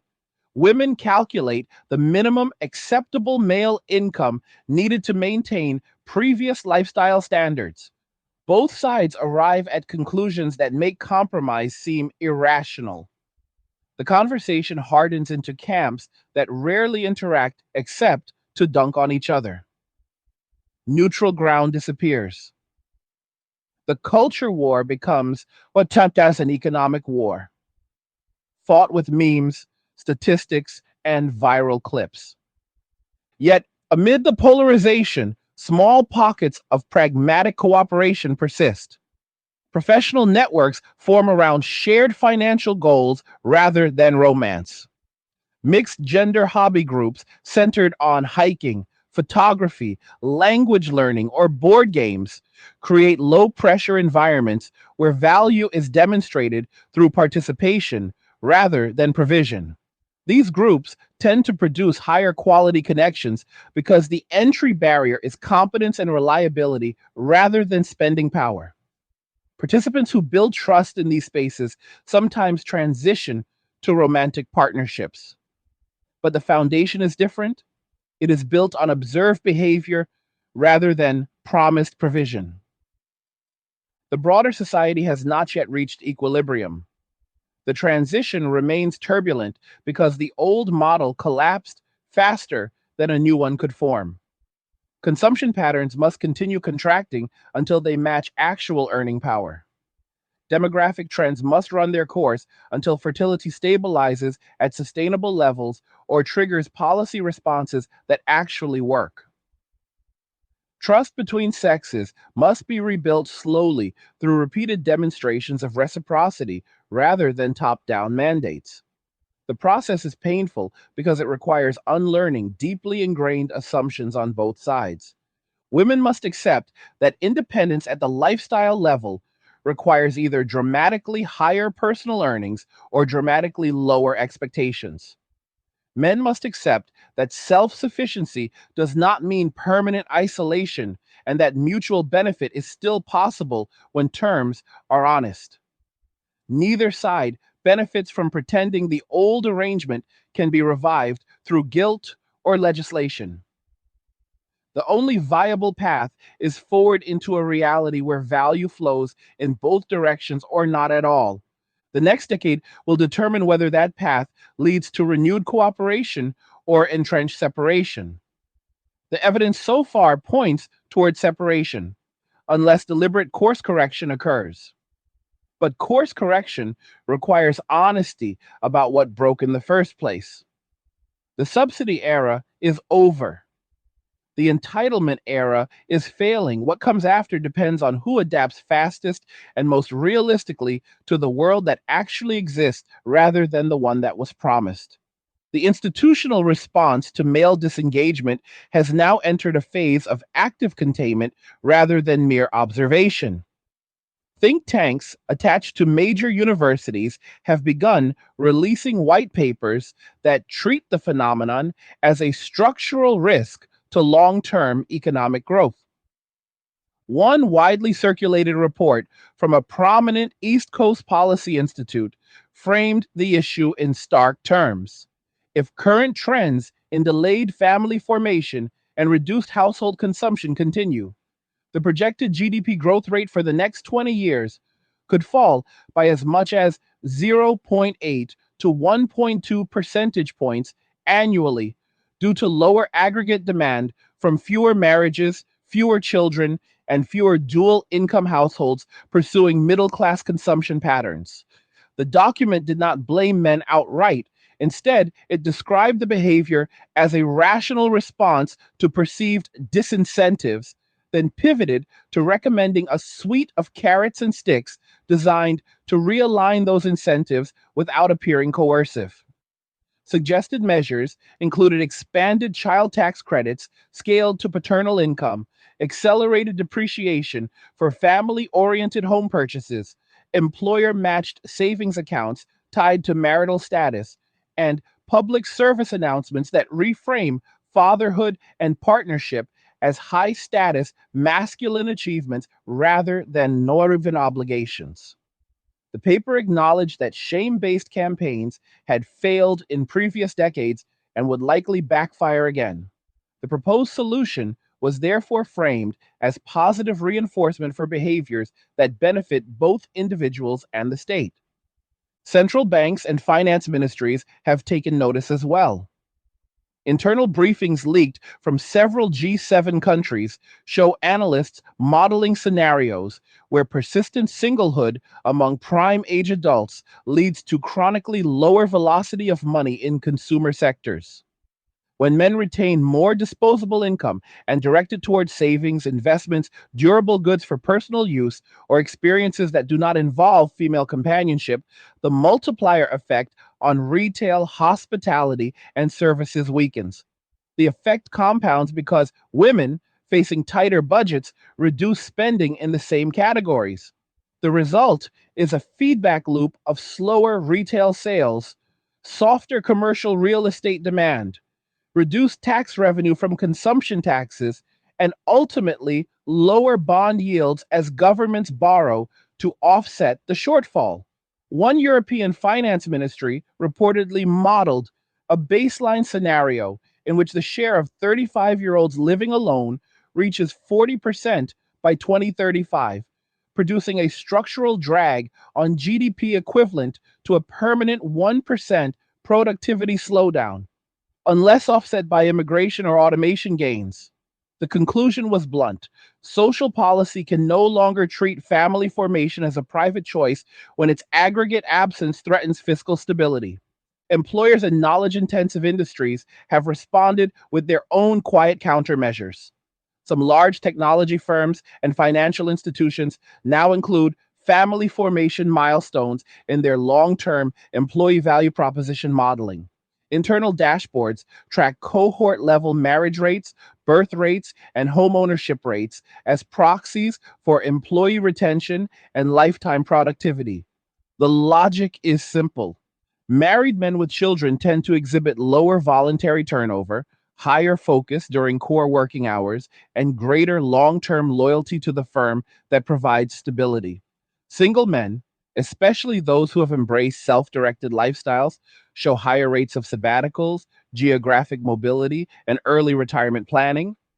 To counteract this, some companies have begun offering benefits packages that scale with family size. Higher 401k matches for married employees, subsidized fertility treatments, dependent care flexible spending accounts with higher limits, and relocation assistance that prioritizes family friendly suburbs over urban cores. The policies are carefully worded to avoid gender specific language, but the actuarial tables used to justify them show clear awareness that the target beneficiaries are disproportionately male providers who might otherwise opt for minimalism over expansion. Public education systems are being pulled into the same orbit. Several large school districts in high cost states have introduced optional life skills curricula for juniors and seniors that include modules on household budgeting, relationship economics, and the real cost of urban independence. The content is deliberately neutral on gender roles, but the examples frequently illustrate scenarios where young adults underestimate living expenses when living alone versus sharing costs in a stable partnership.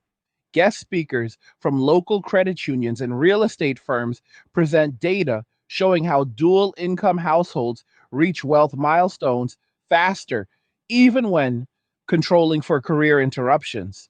The intent is prophylactic. By exposing teenagers to unvarnished numbers before they enter the housing and dating markets, administrators hope to reduce the number who adopt lifestyles that later prove unsustainable.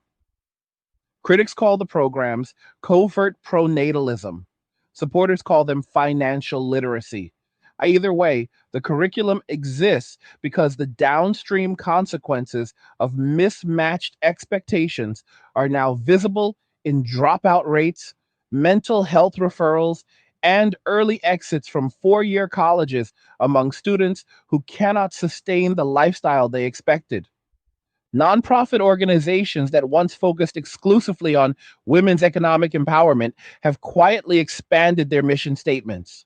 Organizations that previously offered resume workshops, coding boot camps, and negotiation training for women now include sessions on realistic lifestyle planning, multi generational housing models, and strategies for building emergency funds without relying on informal support networks. Some have partnered with financial advisors to create peer groups where women in their 30s discuss the mechanics of shared homeownership with siblings or close friends as an alternative to market rate solo renting. The shift is pragmatic rather than ideological. Leaders within these groups privately acknowledge that the independence narrative reached its practical limit when inflation and wage stagnation collided with the withdrawal of casual male resources. Continuing to pretend otherwise would leave their constituencies more vulnerable rather than less. International comparisons sharpen the picture. Countries that maintained stronger cultural expectations around male provision and female domestic focus have avoided the most acute versions of the crisis. In parts of Eastern Europe, the Middle East, and Southeast Asia, marriage rates remain higher and fertility rates less depressed because the social contract around gender roles was never fully dismantled. Young men in those societies still view provider status as a core component of masculine identity, and young women still view partnership as a primary path to economic security. The arrangement is not without friction, but it produces demographic outcomes that Western policymakers now study with envy. Attempts to import those models wholesale fail because the cultural soil is different. Western individualism, legal equality, and decades of anti traditional messaging cannot be reversed overnight. Yet, the comparison highlights that the current Western trajectory is not inevitable. It is the product of specific choices made over specific decades. The cryptocurrency and decentralized finance sectors have become one of the clearest expressions of male economic exit. Participation in self custodied Bitcoin wallets, staking protocols, decentralized exchanges, and yield farming strategies skews heavily male in the 25 to 40 age range. These systems allow individuals to retain full control over capital without intermediaries who might impose social or regulatory pressure. Men who have internalized the lesson that resources should not be casually transferred to others gravitate toward tools that enforce sovereignty at the protocol level. The appeal is not merely financial, it is philosophical. When institutions, dating markets, and cultural norms all signal that male generated value is subject to extraction without guaranteed reciprocity, The rational response is to move value into arenas where extraction is technically impossible or prohibitively costly. Decentralized networks become a form of digital parallel society where participation requires no apology and no subsidy. The fitness industry provides another lens. Gym chains that once marketed heavily to women seeking the ideal physique for dating now report that male memberships are growing faster than female memberships in the prime age cohort. Men are investing in strength training not to attract partners, but to build physical capability, mental resilience, and social status within male peer groups. Powerlifting federations, strongman competitions, and combat sports gyms see record participation. Women remain active in fitness, but the motivation has bifurcated. Some continue training for aesthetics and health, while others shift toward functional strength or drop premium memberships entirely when budgets tighten. The divergence is visible in class demographics. Early morning lifting sessions are now majority male, while mid morning yoga and Pilates classes remain majority female. The split reflects different priorities. Men train to become harder to exploit. Women train to maintain marketability in an environment where marketability no longer reliably converts to resources. Automotive culture offers yet another marker. Sales of performance cars, trucks, motorcycles, and off road vehicles skew increasingly male. Men are channeling disposable income into machines that provide utility, freedom, and personal satisfaction without requiring social validation from women. Dealerships in suburban and exurban areas report stronger demand for vehicles equipped for towing, overlanding, camping, and long distance solo travel. Women continue to purchase reliable crossovers and sedans, but the aspirational sports car segment has become a predominantly male domain. The vehicles themselves become symbols of retained capital. A paid off truck or motorcycle represents money that did not flow outward through dates, gifts, or shared expenses. It represents autonomy preserved. The cumulative weight of these micro shifts is producing macro level sorting. Cities are stratifying not just by income, but by lifestyle expectation. Neighborhoods that once attracted young professionals of both sexes now see men clustering in areas with lower social pressure and better access to male oriented amenities. Gyms, shooting ranges, tech co working spaces, craft beer breweries with dartboards and pool tables. Women cluster in areas with stronger female social networks, walkable retail, and proximity to family support systems. The physical separation reinforces behavioral separation. Encounters become rarer. Misunderstandings deepen. The feedback loop accelerates. Eventually, the sorting reaches a point where new institutions emerge to serve the separated populations. Private social clubs for single men in their 30s and 40s are opening in mid sized cities, offering workspaces, fitness facilities, event spaces, and networking without the expectation of mixed gender consumption. Women form similar networks focused on shared housing, childcare co ops, and career mentorship. Both types of organization thrive because they fill gaps left by the withdrawal of informal cross sex support.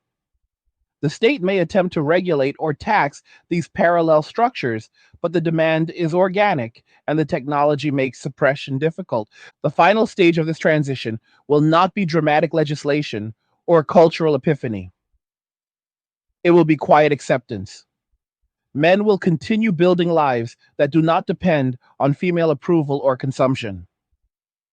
Women will continue sorting into those who adapt to reciprocity and those who do not. Birth rates will bottom and perhaps stabilize at low levels. Economic growth will slow until productivity gains from automation offset the consumption drag. Governments will adjust fiscal policy to reflect smaller households and lower consumer spending. And the culture will gradually stop treating singlehood as pathology and start treating it as one legitimate path among many. That acceptance will arrive unevenly. Some regions and demographics will reach it faster, others will fight longer. But the direction is set. The era when one sex could reliably expect the other to underwrite its lifestyle without equivalent return is finished. What replaces it is a world where cooperation must be earned twice, once through attraction and again through sustained value exchange. The process of learning that lesson is what defines this decade. The pain of the lesson is what produces the viral videos, the angry posts, the shifting statistics, and the institutional scramble we witness every day. The lesson itself is simple. No group gets carried indefinitely. When the carrying stops, the carried must walk. When enough people learn to walk, the society either rebuilds on honest terms or fractures into separate tracks. The current path still allows time for rebuilding. How much time remains depends on how quickly both sides stop pretending the old arrangement can be restored and start negotiating the new one. The reckoning has moved beyond economics and demographics into the realm of raw power dynamics. When men collectively reduce the amount of unreciprocated value they transfer outward, the immediate effect is not just financial. It is a sudden and visible redistribution of leverage. For the first time in living memory, large numbers of women in their prime dating and mating years find themselves holding less bargaining power than their mothers and grandmothers did at the same age. The leverage women once derived from being the gatekeepers of sex and companionship has not disappeared entirely, but it has been diluted by the reality that sex and companionship are no longer prerequisites for male satisfaction or status. Men can now access sexual release through pornography, masturbation aids, realistic dolls, and occasional paid encounters without emotional entanglement or long term obligation. They can access companionship through male friendships, online communities, family ties, pets, and increasingly sophisticated AI companions that simulate conversation and emotional support without demanding resources in return. The traditional female monopoly on intimacy has been eroded by technology and behavioral adaptation. When the monopoly weakens, the price women can command for access to their intimacy drops. That drop is what produces the visible desperation in viral confrontations, the frantic social media campaigns demanding that men resume old behaviors, and the growing chorus of institutional voices insisting that men have a societal duty to re engage. This leverage shift is most acute in the sexual marketplace.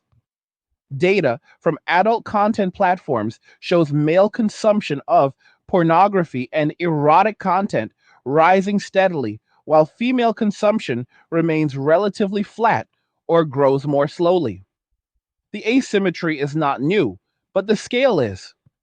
Men who once viewed casual sex or dating as the primary path to sexual fulfillment now treat it as one option among many, and often the least efficient one when weighed against time, money, risk, and emotional cost. The opportunity cost of pursuing women has risen sharply. Every hour spent approaching, dating, entertaining, or maintaining a relationship is an hour not spent building a business, advancing a career, mastering a skill, or simply enjoying solitude. When the return on that investment becomes uncertain or negative, men rationally allocate time elsewhere. The result is a marketplace where female sexual access is abundant in theory, but scarce in practice for average men who refuse to pay premium prices, and abundant in practice for top tier men who can command it without effort. The middle collapses. Average women find fewer men willing to invest the effort required for casual or committed access. Average men find fewer women willing to offer access without significant upfront resource commitments.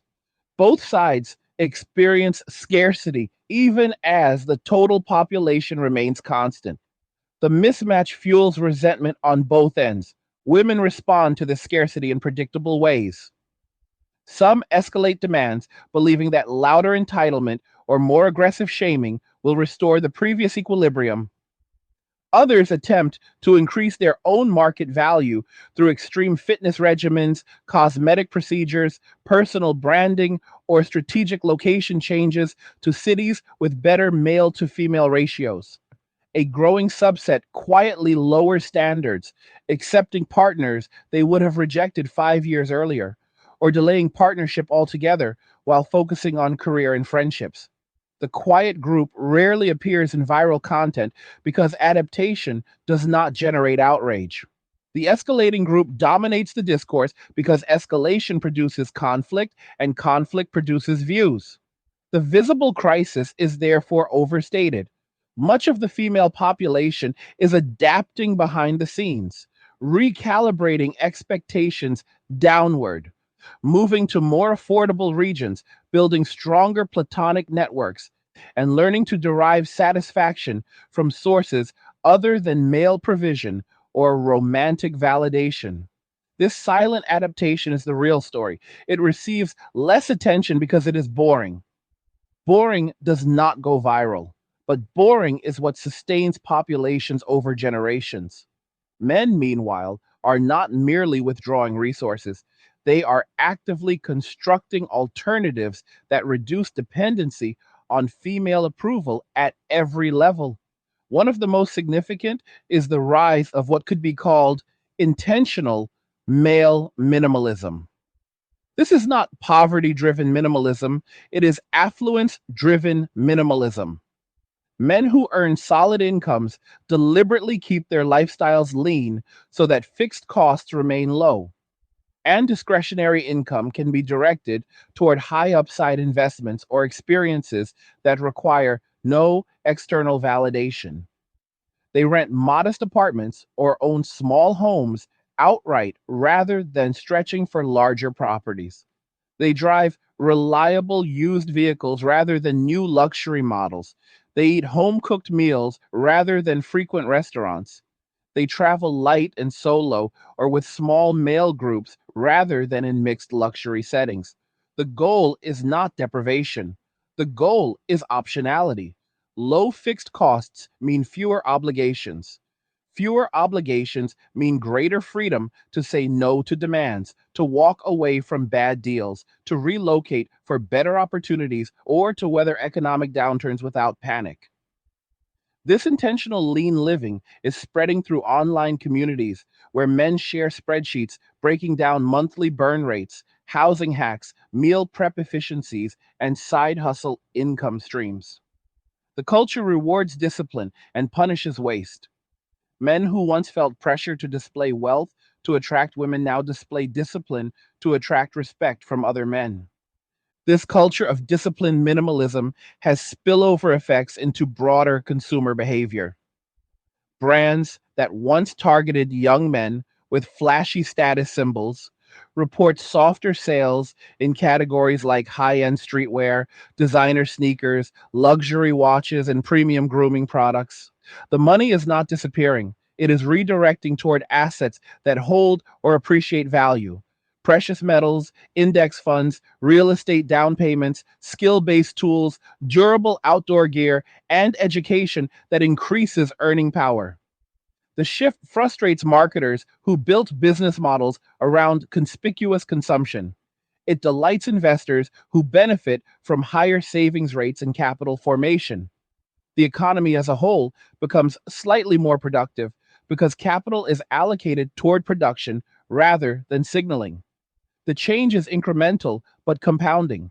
Over time, it widens the gap between men who embrace this mindset and those who do not. Women who notice the shift often interpret it as pettiness or spite. The more accurate interpretation is strategic.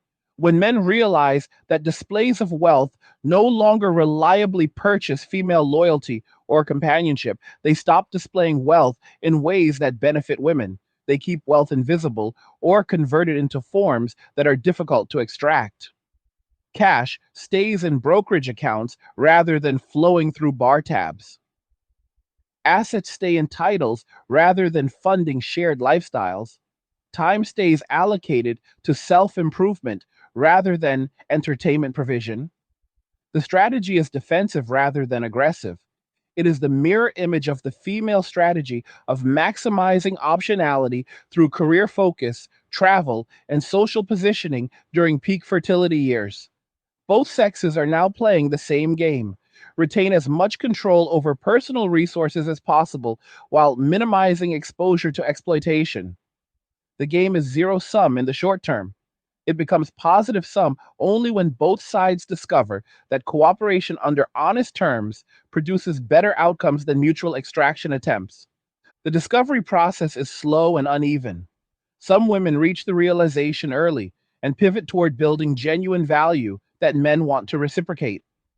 They develop competence in domains men respect: technical skills, physical resilience, emotional stability, humor, loyalty, domestic capability, or entrepreneurial drive. They present themselves as partners rather than dependents. They attract men who are also seeking partnership rather than transaction. These pairings tend to form quietly and endure because they are built on observed behavior rather than promises. The majority of women, however, remain caught in the older paradigm. They continue to expect provision while offering less and less in return. The expectation gap widens, the resentment grows, the viral confrontations multiply. Each confrontation reinforces the male decision to stay withdrawn. Each withdrawal reinforces the female belief that men are the problem. The cycle feeds itself until external forces intervene or exhaustion sets in. External forces are already intervening in small but meaningful ways. Some states have experimented with tax incentives that reward marriage and childbirth without directly punishing singlehood. Others have expanded access to trade schools and apprenticeship programs that appeal disproportionately to men, hoping to channel male energy into productive rather than avoidant paths. Religious organizations have doubled down on community building efforts that emphasize mutual obligation and family as sources of meaning. Private companies have created internal cultures that subtly reward family oriented employees through better benefits and promotion tracks. None of these interventions are game changers on their own. Together, they create pressure points that encourage adaptation rather than entrenchment. The most powerful intervention, however, comes from women themselves. When enough women publicly reject entitlement, embrace reciprocity, and demonstrate value that goes beyond presence, the incentive structure for men begins to shift back toward engagement. The shift is not driven by guilt, it is driven by self interest. Men respond to demonstrated value the same way women do. When value is visible and reliable, investment follows. When value is uncertain or one sided, investment stops. The women who understand this first will capture the highest quality partners. The women who refuse to understand will face prolonged isolation or suboptimal pairings. The sorting is already underway. It will accelerate as the economic pressure intensifies. In the end, the story is not about victory or defeat. It is about adaptation or stagnation. Societies that adapt by rebuilding reciprocity on realistic terms will maintain cohesion and prosperity. Societies that cling to outdated expectations will experience fracture, lower fertility, slower growth, and cultural drift. The current trajectory still allows for adaptation. The window remains open, but windows close when ignored for too long. The data, the videos, the statistics, the institutional reports, the shifting consumer patterns, the diverging lifestyles all point to the same deadline. Ignore it, and the fracture deepens. Confront it honestly, and the possibility of renewal remains. The choice belongs to both sexes. Men can continue building parallel worlds that exclude female demands. Women can continue demanding what is no longer freely given, or both can meet in the middle, negotiate new terms, and create arrangements that reward contribution from both sides. The third option is the only one that preserves long term stability. The first two guarantee tension that eventually resolves through separation or collapse. History shows that separation is possible, collapse is possible, renewal is possible. The current moment is the fork where the path is chosen not by decree, but by millions of individual decisions made daily. Each refusal to subsidize, each rejection of entitlement, each quiet adaptation, each pragmatic pivot adds weight to one side or the other. The scale tips slowly until it tips decisively. When it does, the society that emerges will reflect the aggregate choices made in these years. That society will not look like the past. It will not be a return to rigid gender roles or unquestioned provision. It will be something new, leaner, more honest, more selective, more voluntary. Whether it is also stronger depends on whether enough people on both sides choose honesty over comfort, reciprocity over extraction, reality over nostalgia. The evidence suggests the choice is still in play. The outcome is not yet determined, but the momentum is clear. Resources follow value. When value is redefined, the resources move. When they move, everything else follows. The fracture lines are now visible in everyday interactions that once seemed trivial. In mixed gender professional settings, casual conversations that used to include light flirting or invitations to after work drinks have become noticeably more guarded. Men keep topics strictly work related or neutral. Women who once received frequent compliments on appearance or casual offers to grab coffee now encounter polite but distant professionalism. The shift is not hostility, it is calculated distance. Men have learned that even innocent compliments can be reframed as harassment complaints in the current climate, and that any social overture carries the risk of being interpreted as an opening for resource extraction. The safest path is minimal engagement outside required collaboration. Networking events that once mixed career advancement with personal mingling now feel segmented. Men cluster in corners discussing projects, markets, or sports. Women form their own groups discussing wellness, work life balance, or shared frustrations. Cross pollination happens only when necessary for business outcomes. The social lubricant of casual male attention and generosity has evaporated, leaving interactions drier and more transactional than before. This drying out extends to family gatherings and holiday events.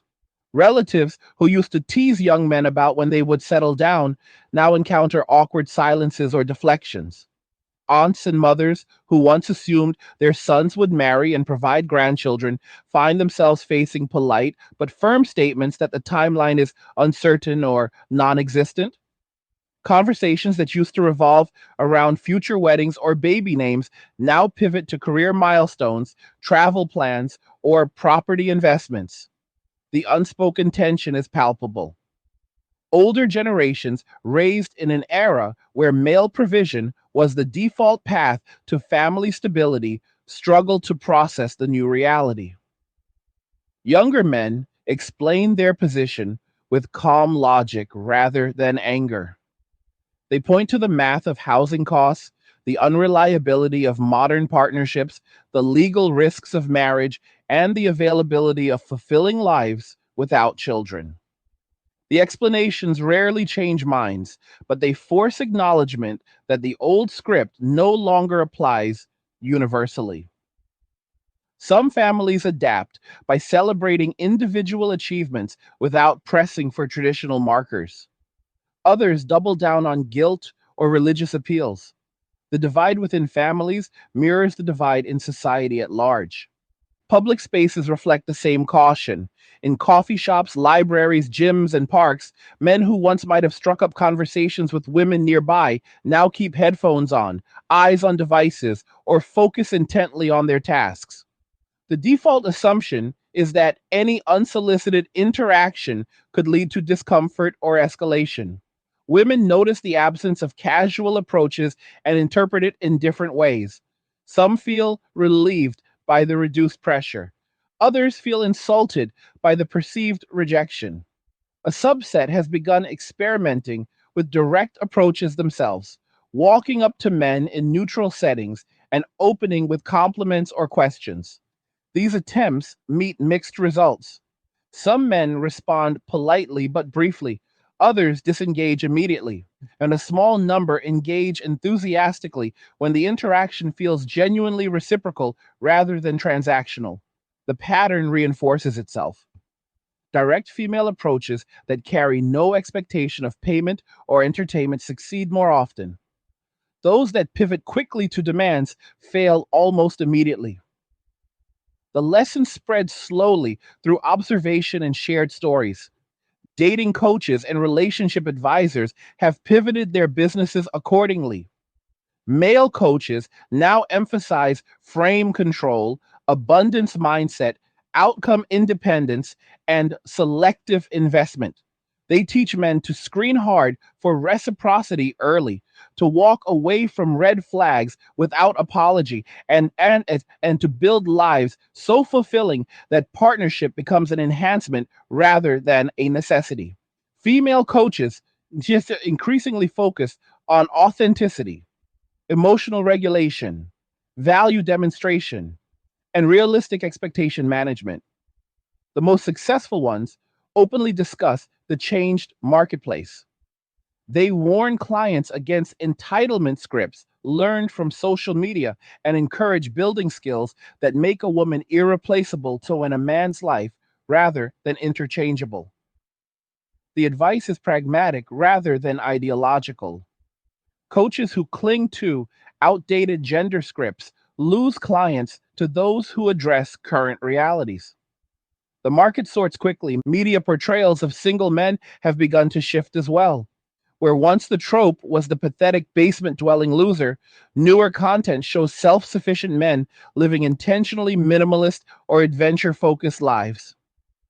Television shows, films, and streaming series feature protagonists who are fit, financially stable, socially connected within male circles, and uninterested in traditional dating drama.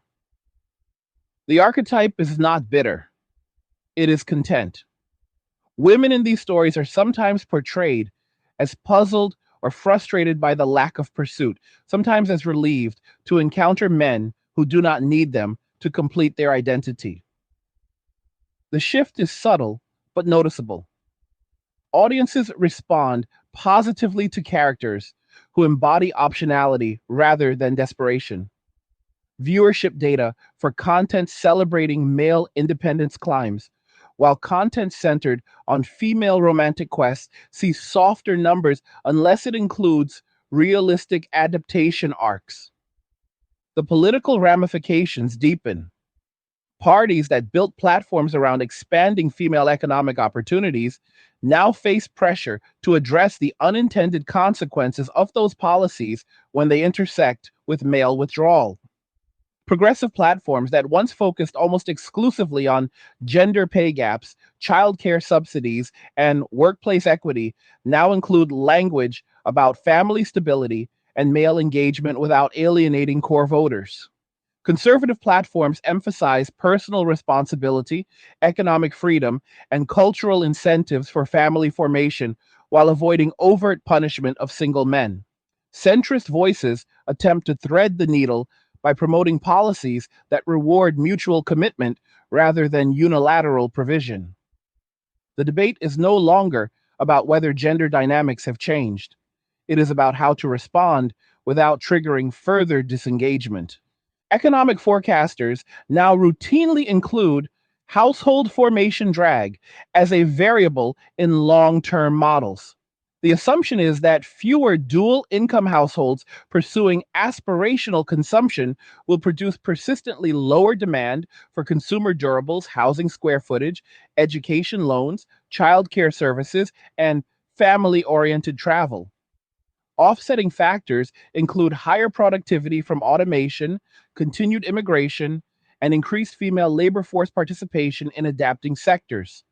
The net effect is slower headline growth, but potentially higher per capita wealth if savings rates remain elevated and capital is deployed efficiently. Central banks monitor the trend closely because lower consumption velocity can contribute to disinflationary pressure, forcing prolonged accommodative monetary policy that distorts asset prices and rewards those who already hold capital. The cultural conversation has reached a point where even mainstream outlets now use phrases like the end of chivalry as we knew it or the opt out generation without immediate dismissal as misogyny. Podcasts hosted by women openly discuss the difficulty of finding men willing to lead or provide in the traditional sense. Male hosts discuss the relief of no longer feeling obligated to perform provider theater. Both sides occasionally find common ground in acknowledging that the previous arrangement contained imbalances that became unsustainable when economic conditions tightened. The acknowledgement does not resolve the tension, but it lowers the temperature slightly. Listeners who once sought validation for their anger now seek practical paths forward. Practical paths are emerging in unexpected places. Some companies experiment with internal matchmaking programs framed as professional networking with optional social extensions. Others sponsor mixed gender hobby leagues or volunteer projects that create low stakes environments for interaction. Cities with severe housing shortages explore zoning changes that encourage multi generational or co living developments where unrelated adults can share costs without romantic assumptions. Universities launch elective courses on relationship economics and their household finance that treat partnership as a strategic alliance rather than a romantic inevitability. Religious and secular communities alike create structured introduction systems that emphasize compatibility on values, finances, and goals rather than chemistry alone. These experiments share a common thread. They remove the expectation of unilateral male provision and replace it with environments where value flows symmetrically or not at all. When the pressure to extract is reduced, genuine interest has space to emerge. When genuine interest emerges, men re engage because the risk reward ratio improves. The cycle is fragile and slow to build, but it demonstrates that the impasse is not permanent. It is contingent on incentives. The hardest truth for many women to accept is that the provider role was never inherent to maleness. It was a cultural construct sustained by social enforcement, economic necessity, and mutual benefit. When enforcement weakened, necessity disappeared for many men and benefit evaporated, the construct collapsed. Attempting to revive it through guilt, policy, or shaming produces resistance rather than restoration. The only viable revival path is rebuilding mutual benefits so clearly that men choose to participate again because it advances their interests, not because they are coerced or obligated. Men face their own hard truth.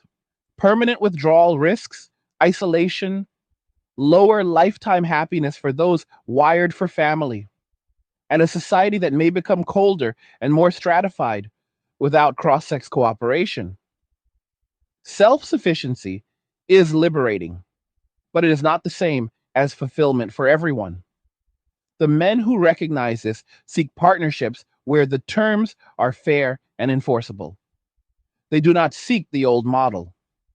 They seek a new one where both parties bring measurable value and both parties stand to lose if the agreement breaks. The convergence point, when it arrives, will not be dramatic, it will be incremental. More women will adopt pragmatic mindsets. More men will lower defensive walls when reciprocity is demonstrated consistently. Birth rates may tick up slightly in pockets where the new equilibrium takes hold. Marriage rates may stabilize rather than collapse. Consumption patterns will remain leaner than the subsidy era, but more balanced than pure opt out. The society that emerges will be less romanticized, less extravagant, more realistic, and potentially more resilient because it rests on voluntary exchange rather than hidden transfers. Until that convergence arrives, the tension persists, the viral videos continue, the online arguments escalate and de escalate in waves, the statistics keep trending, the institutions keep searching for levers, and individuals keep making choices that aggregate into the larger pattern. That pattern points toward adaptation over collapse. The system is stressed but not broken beyond repair. The repair requires honesty about what failed, clarity about what remains possible, and discipline to build rather than blame. The next few years will reveal whether enough people on both sides choose that path or whether separation becomes the default outcome. The evidence still allows for optimism tempered by realism. The window for renewal has not closed, it has simply become narrower and more demanding of deliberate effort.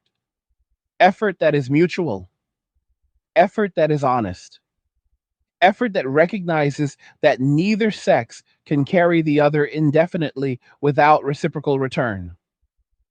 The era of assumed provision is finished. The era of negotiated value is beginning. How well it unfolds depends on the choices made in these formative years. The convergence of all these forces creates a moment of genuine historical inflection. Societies do not collapse overnight from demographic or economic misalignments. They erode gradually until the point where continuation of the old pattern becomes mathematically and culturally impossible. We have passed the point of no return for the subsidy driven model that characterized the late 20th and early 21st centuries. What remains is the construction phase. Construction requires blueprints that are honest about material constraints rather than aspirational fantasies. The blueprint emerging from the current chaos is one where interdependence is optional, conditional, and strictly reciprocal. No one is entitled to another person's labor, time, attention, or capital simply by virtue of existence or gender. Value must be offered before value is received. This principle, once applied unevenly, is now being applied symmetrically for the first time in modern memory.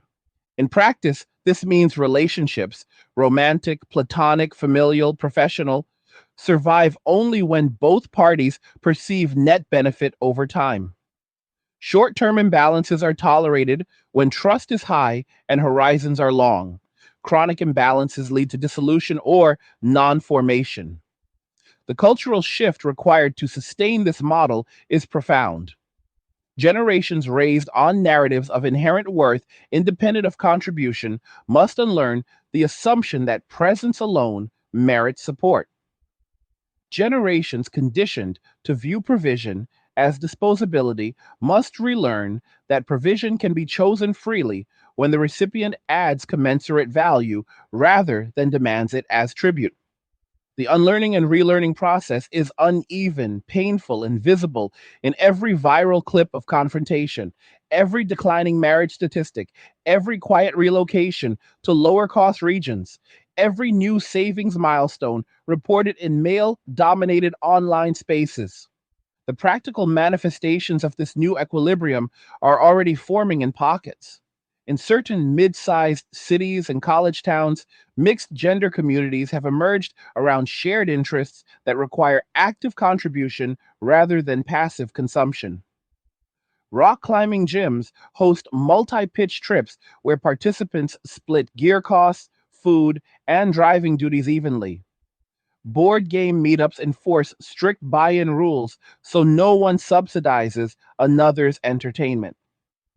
Co working spaces oriented toward freelancers and entrepreneurs create environments where networking is based on skill exchange rather than status display. These spaces succeed because they remove the unspoken expectation that men will cover tabs or provide logistical support as a default. When the default is removed, interactions become cleaner. Attraction, when it occurs, arises from demonstrated competence, reliability, humor, and kindness, rather than from wallet thickness or tolerance for entitlement. Partnerships that form in these environments tend to have higher reported satisfaction because the foundation is tested early rather than discovered late. Similar patterns appear in online first communities. Discord servers dedicated to specific trades, welding, electrical work, software development, copywriting, often evolve into real world meetups where men and women collaborate on projects that produce tangible outputs. A group might build a custom CNC machine, develop an open source tool, or launch a small product line. The collaboration requires contribution from everyone involved. Free riders are quickly identified and excluded. Romantic pairings that emerge from these collaborations carry the credibility of proven teamwork. The dynamic is the opposite of bar or club approaches where value is assumed rather than demonstrated. When value is demonstrated first, trust builds faster and lasts longer. Financial independence movements have also begun to cross gender lines in limited but meaningful ways. Women who have fully internalized the necessity of self sufficiency form accountability groups focused on aggressive saving, debt elimination, skill acquisition, and side business launches. These groups often adopt principles originally popularized in male spaces: track net worth monthly, minimize lifestyle inflation, invest consistently in broad market funds, build emergency funds covering 12 to 24 months of expenses, and treat romantic involvement as a luxury rather than a necessity. The mindset shift is significant. Women who once viewed financial dependence on men as a betrayal of independence now view it as a strategic risk to be mitigated rather than a moral failing to be avoided. The result is a cohort of women who are not only capable of standing alone, but who actively prefer to stand alone until a partner proves he enhances rather than subsidizes their life. Men in parallel financial communities have moved beyond mere minimalism into what could be called sovereign wealth building. They treat personal capital as a fortress rather than a resource to be shared casually. Strategies include maxing tax advantaged accounts early, acquiring rental properties in cash flow positive locations, developing multiple income streams that require minimal ongoing labor, and maintaining low visibility lifestyles that discourage extraction attempts. The goal is not miserliness, but resilience. A man with six figures in liquid assets, a paid off primary residence, and passive income covering basic needs can walk away from any interaction without emotional or financial distress. That freedom changes negotiating dynamics dramatically. When both parties in a potential relationship know they can walk away without catastrophic loss, the interaction becomes more honest, demands decrease, genuine offers increase, and the demographic implications of this dual adaptation are already measurable in birth rate microtrends. In regions where pragmatic reciprocity has taken root, certain religious communities, immigrant enclaves, and intentional lifestyle groups, fertility rates are stabilizing at replacement or slightly below rather than plunging toward zero. These areas share common features: clear expectations around mutual contribution, social enforcement of reciprocity, cultural celebration of family as a joint project rather than a female led endeavor, and economic structures that reward rather than penalize two parent households. The pattern suggests that low fertility is not an iron law of modernity, but a symptom of mismatched incentives. When incentives realign toward mutual benefit, reproductive behavior follows. Economic sectors built on the old consumption model continue to contract, while new sectors emerge to serve the leaner, more intentional population. Companies that specialize in durable goods, modular housing, efficient appliances, home automation systems that reduce labor, financial planning software, And education platforms for self directed learning see accelerating demand. Luxury brands that once relied on status signaling to mixed gender audiences pivot toward unisex utility or male specific functionality. Hospitality brands experiment with solo traveler packages, all male retreats, and co living arrangements that emphasize privacy and shared infrastructure over social consumption. The market responds to revealed preferences faster than policymakers do. Policymakers, however, are not idle. Several national governments have launched experimental programs that avoid direct coercion while still attempting to nudge behavior. One Asian country offers matching grants for first home purchases when both partners are employed and commit to a 5 year cohabitation period. A European nation provides tax credits scaled to the number of children when both parents maintain active labor force participation. A North American province funds community centers that host structured introduction events emphasizing financial compatibility and shared values over chemistry alone. These programs produce modest upticks in household formation among participants without triggering widespread backlash because they reward rather than punish choice. The key insight is that people respond to positive incentives far more reliably than to shame or obligation. Cultural production continues to evolve in step with these changes. Streaming platforms now feature series that portray intentional singlehood as a legitimate and fulfilling path rather than a temporary state to be pitied.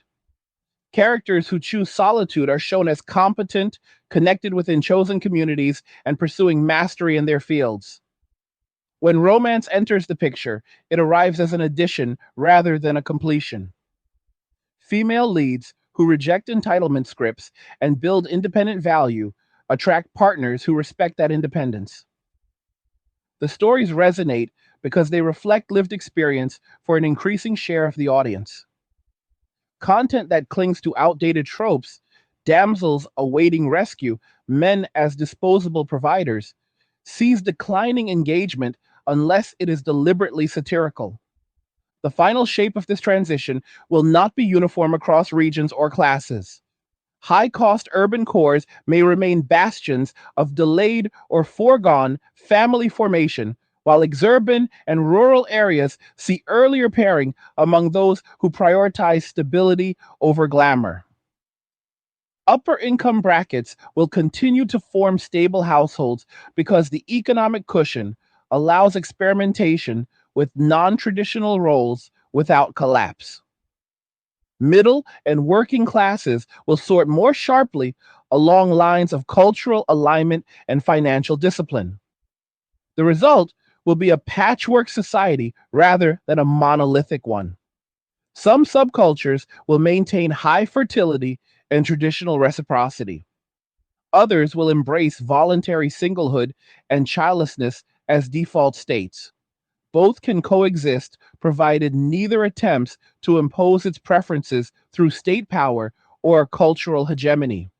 The overarching lesson is that human social organization is remarkably adaptable when allowed to respond to incentives without artificial distortion. The distortion of the past half century, legal equality combined with cultural devaluation of male provision and economic structures that penalize traditional families, produced predictable behavioral responses. Removing the distortion allows natural sorting to resume. The sorting is messy. It produces losers on both sides. Women who built identities around being provisioned face painful recalibration. Men who internalize guilt around self prioritization face the challenge of rebuilding social muscles atrophied by disuse. Yet the sorting also produces winners, individuals who discover they thrive in self directed lives, partnerships that form on genuinely equal terms, communities that value contribution over identity. As this sorting reaches completion, the intensity of the current conflict will subside. Viral confrontations will become rarer as fewer women attempt direct extraction and fewer men feel compelled to engage at all. Online discourse will shift from outrage to analysis. Statistics will stabilize rather than plunge. Institutions will adjust policies to reflect smaller average household sizes, higher savings rates, and lower consumption velocity. The culture will gradually stop treating singlehood as crisis and start treating it as one valid configuration among many. When the dust settles, the society that emerges will be leaner, more selective, less sentimental, and potentially more durable. It will rest on voluntary exchange rather than hidden transfers. It will reward demonstrated value rather than assumed entitlement. It will allow individuals to exit arrangements that no longer serve them without catastrophic penalty. It will not be perfect, no society is, but it will be honest about the realities of human nature and economic constraint. That honesty is the true legacy of this era. For the first time in generations, both sexes are forced to confront the same fundamental question: what do I bring to the table? And what am I willing to accept in return? The answers, aggregated across millions of decisions, will define the next chapter. The chapter is already being written. The script is not finished, but the direction is set. Resources follow value. Value must be mutual. When mutuality becomes the baseline rather than the exception, the fracture begins to heal. The angry confrontations, the viral rejections, the quiet relocations, the rising savings accounts, the falling marriage ages and adapting pockets, all of these are symptoms of a system correcting itself after decades of imbalance. The correction is not gentle. It is not fair in the emotional sense, but it is logical, inevitable, and ultimately necessary. Societies that fail to correct such imbalances stagnate or fracture. Societies that correct them even painfully find new equilibrium. The equilibrium now forming is one where no one is carried for free, where partnership is chosen because it improves both lives rather than sustains one at the expense of the other, where solitude is respected as a legitimate path rather than a failure state, where children are brought into the world because parents actively want them rather than because society demands them, where value is negotiated openly rather than assumed silently. This is not utopia, it is reality stripped of illusion. And reality, once faced squarely, is far more sustainable than illusion ever was. The transition has been turbulent. The outcome remains uncertain in its details, but certain in its direction. Men walk away, not out of hatred, but out of self preservation. Women adapt not out of defeat, but out of necessity. Both sides learn, slowly and unevenly, that the only stable foundation is mutual reinforcement. When that lesson is fully internalized, the anger subsides. What replaces it is something quieter, harder, and ultimately stronger. Honest exchange between equals who choose each other because they want to, not because they have to. And that brings us to the end of this deep dive into exactly what is happening right now, why it is irreversible, and where it ultimately leads when men stop carrying the weight they were told they no longer needed to carry. To everyone in the 1 hour gang who stayed locked in from the beginning until right here at the finish, respect. You made it through every layer of this reality check. You did not tap out when it got heavy. You stayed for the full picture. That level of focus matters. It is how real understanding happens. If you are getting value from these angry guy breakdowns and you want to keep the fuel coming, you can show direct support by buying me a Red Bull using the link in the description. Everyone helps keep the engine running and the content rolling without pulling punches. No obligation, just an option for those who appreciate the work and want to contribute. Drop a comment below and tell me what hit you hardest in this one.